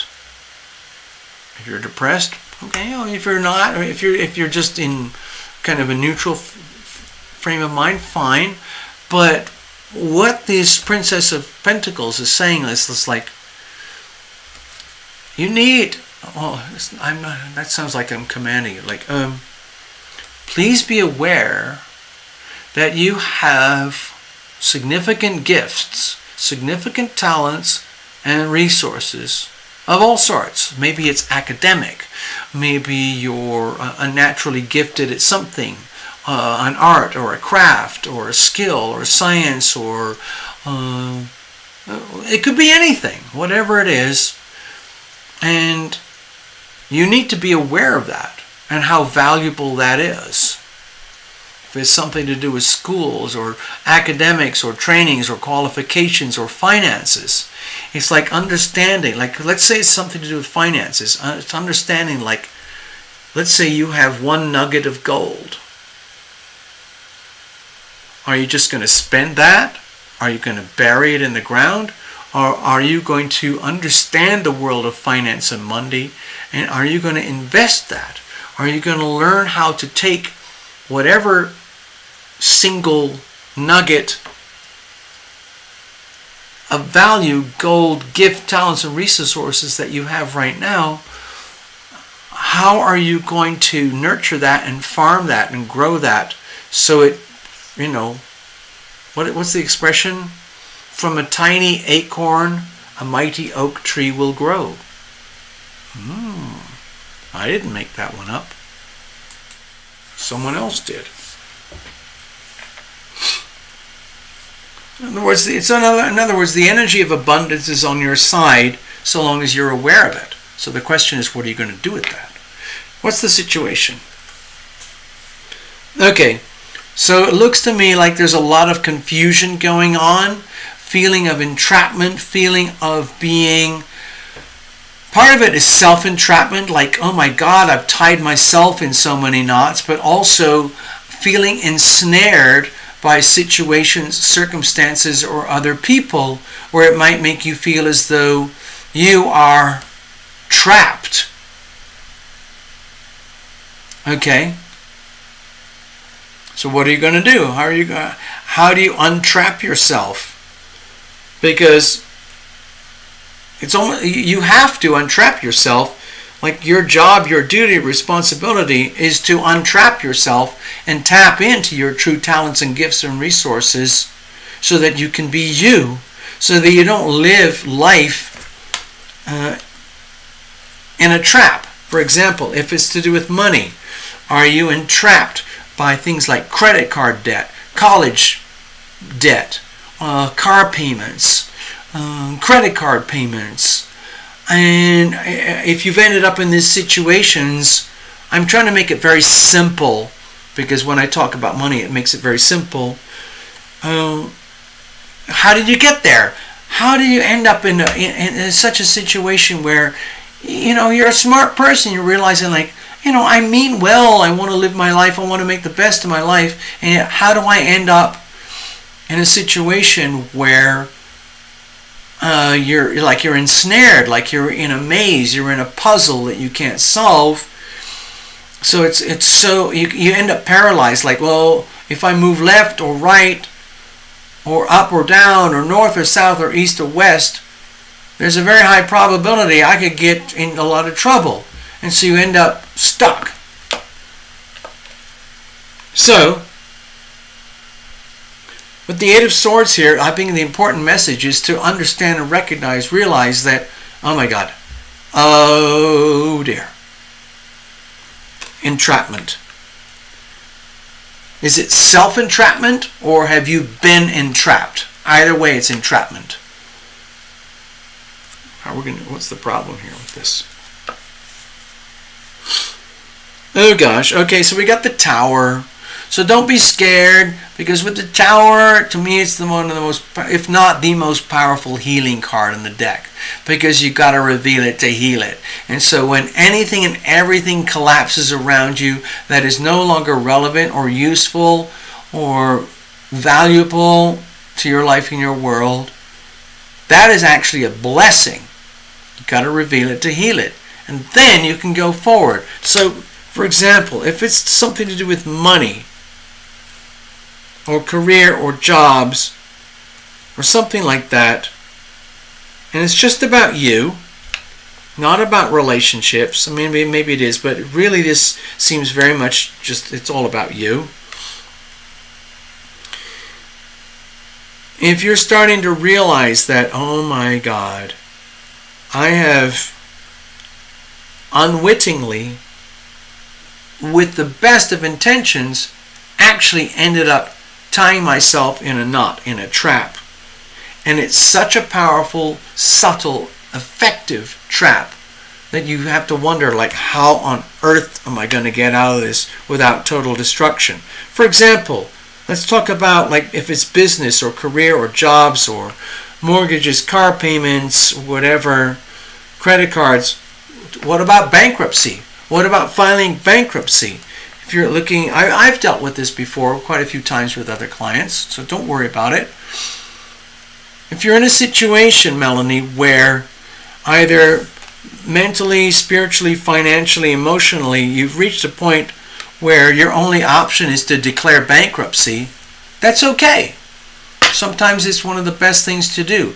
In the United States, if you're in the United States, we're very lucky here, because the bankruptcy laws allow you to file bankruptcy as an admission of failure. Like, okay, I screwed up.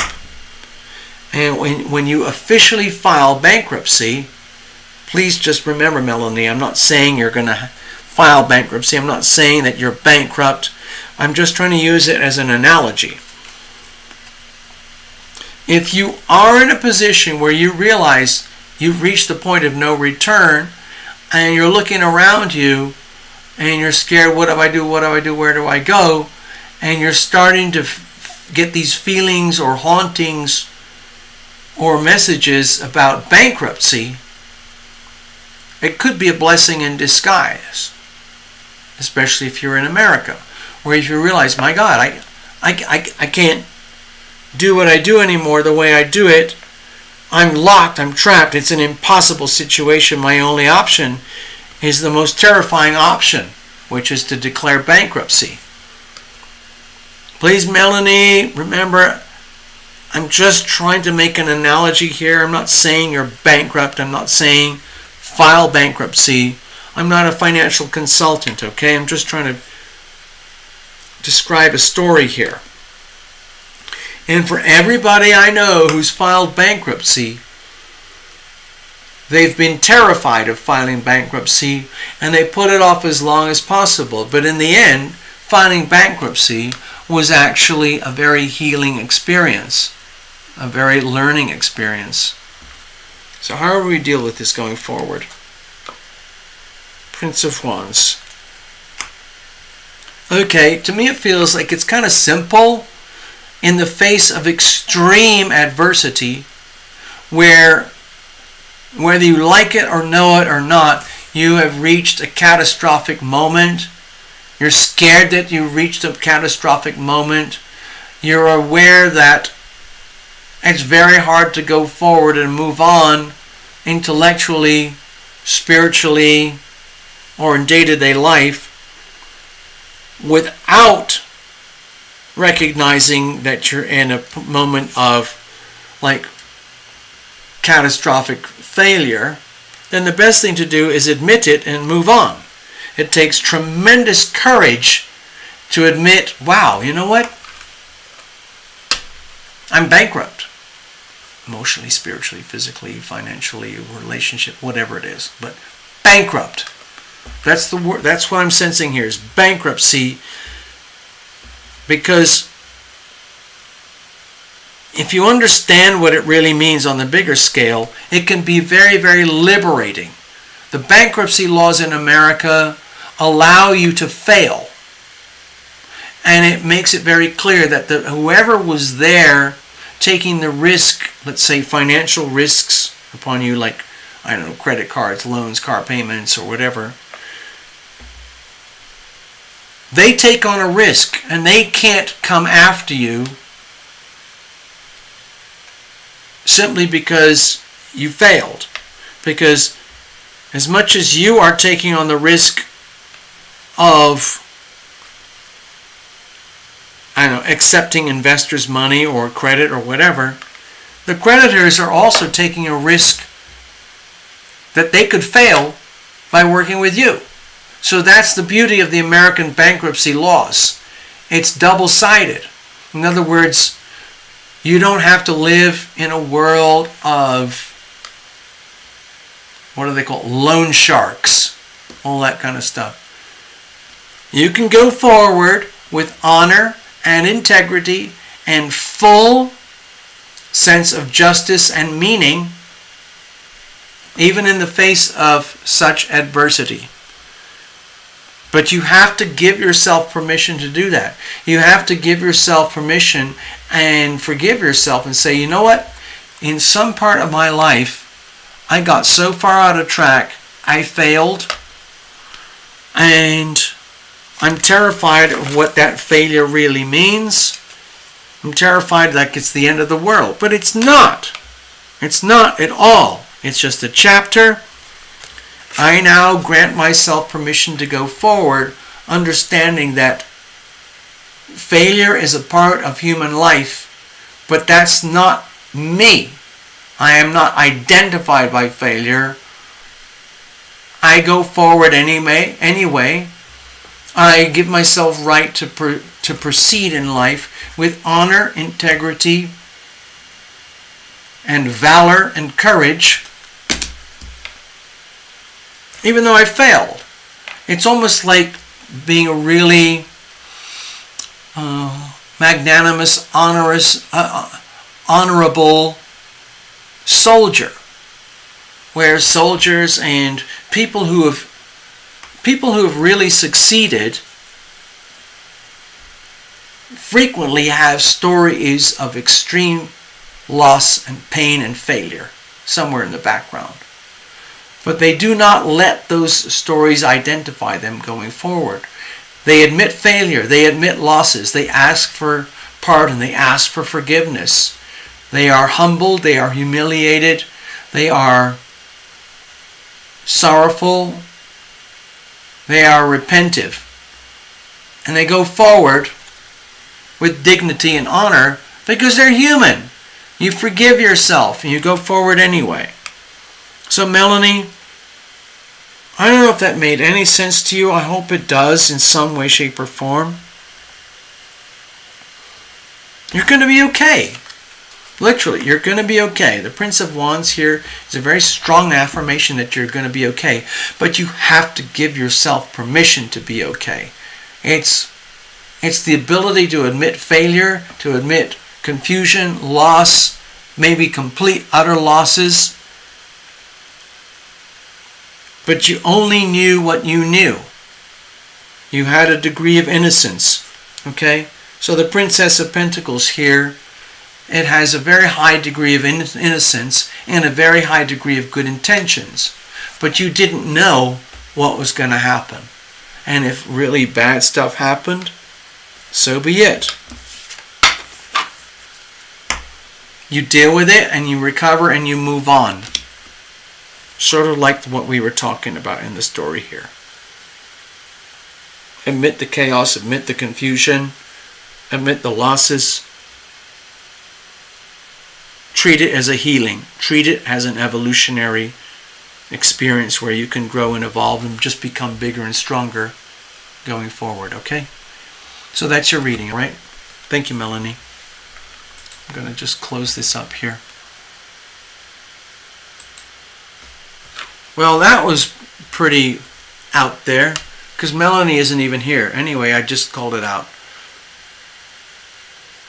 So that's pretty much the end of it. Hello, Sarah, Raman. Hello, TT Buddy. I think we tried to connect earlier, but that never happened. TT, in future, you know what? If you want to, go to tarotlumination.com and go to the subscribe button and get on the mailing list. So I try to let people know when I'm doing shows in advance. I don't always do it. I don't always remember. But I try to. So if you have advance notice that there's going to be some readings, like for example next Sunday evening, or perhaps on Wednesday, or maybe Tuesday or Thursday or whatever, then if I do the email notification in advance, then you would notice, okay? And then we can actually get you a reading. But for now, tonight, we're done. I'm wrapping everything up. It's the end of it. I've had a wonderful evening. It's such an honor for me to read for you guys and do what we're doing here. I wish I could do more. I'm doing what I can for now, okay? So I'm going to play a little Tarot Illumination song. It's called The Blue Light, okay? It's a true story.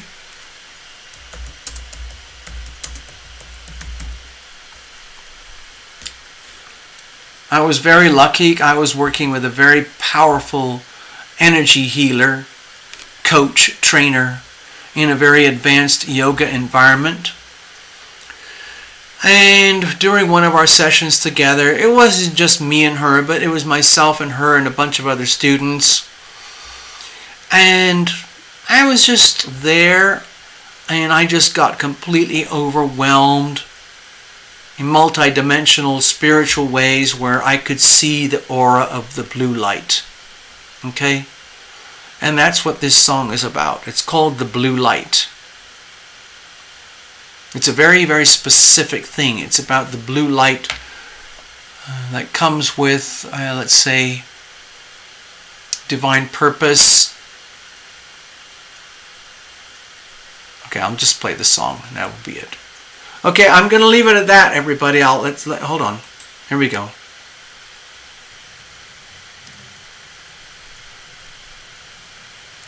Hold on, is it playing?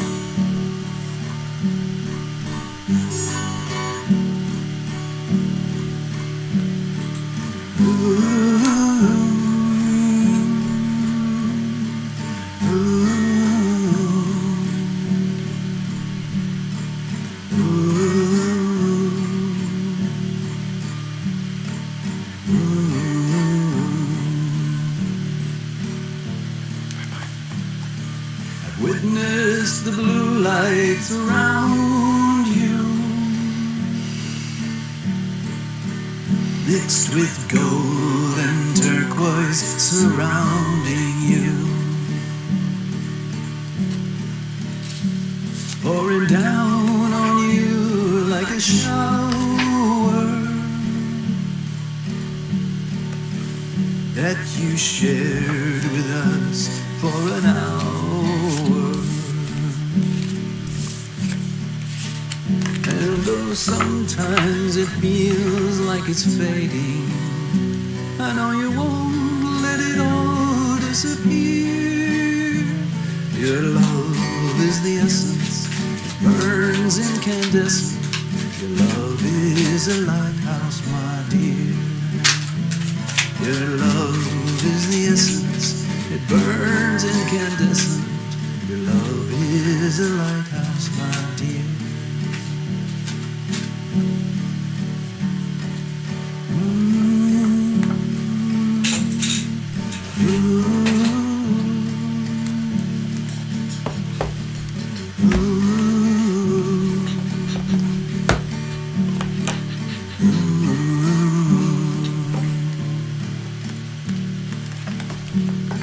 We need the light shining eternal,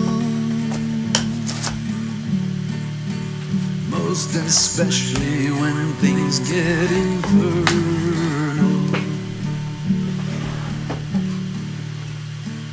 When things get all battered and shattered,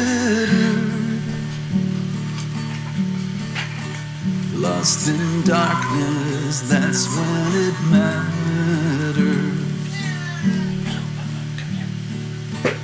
And though sometimes it feels like it's fading, I know you won't let it all disappear.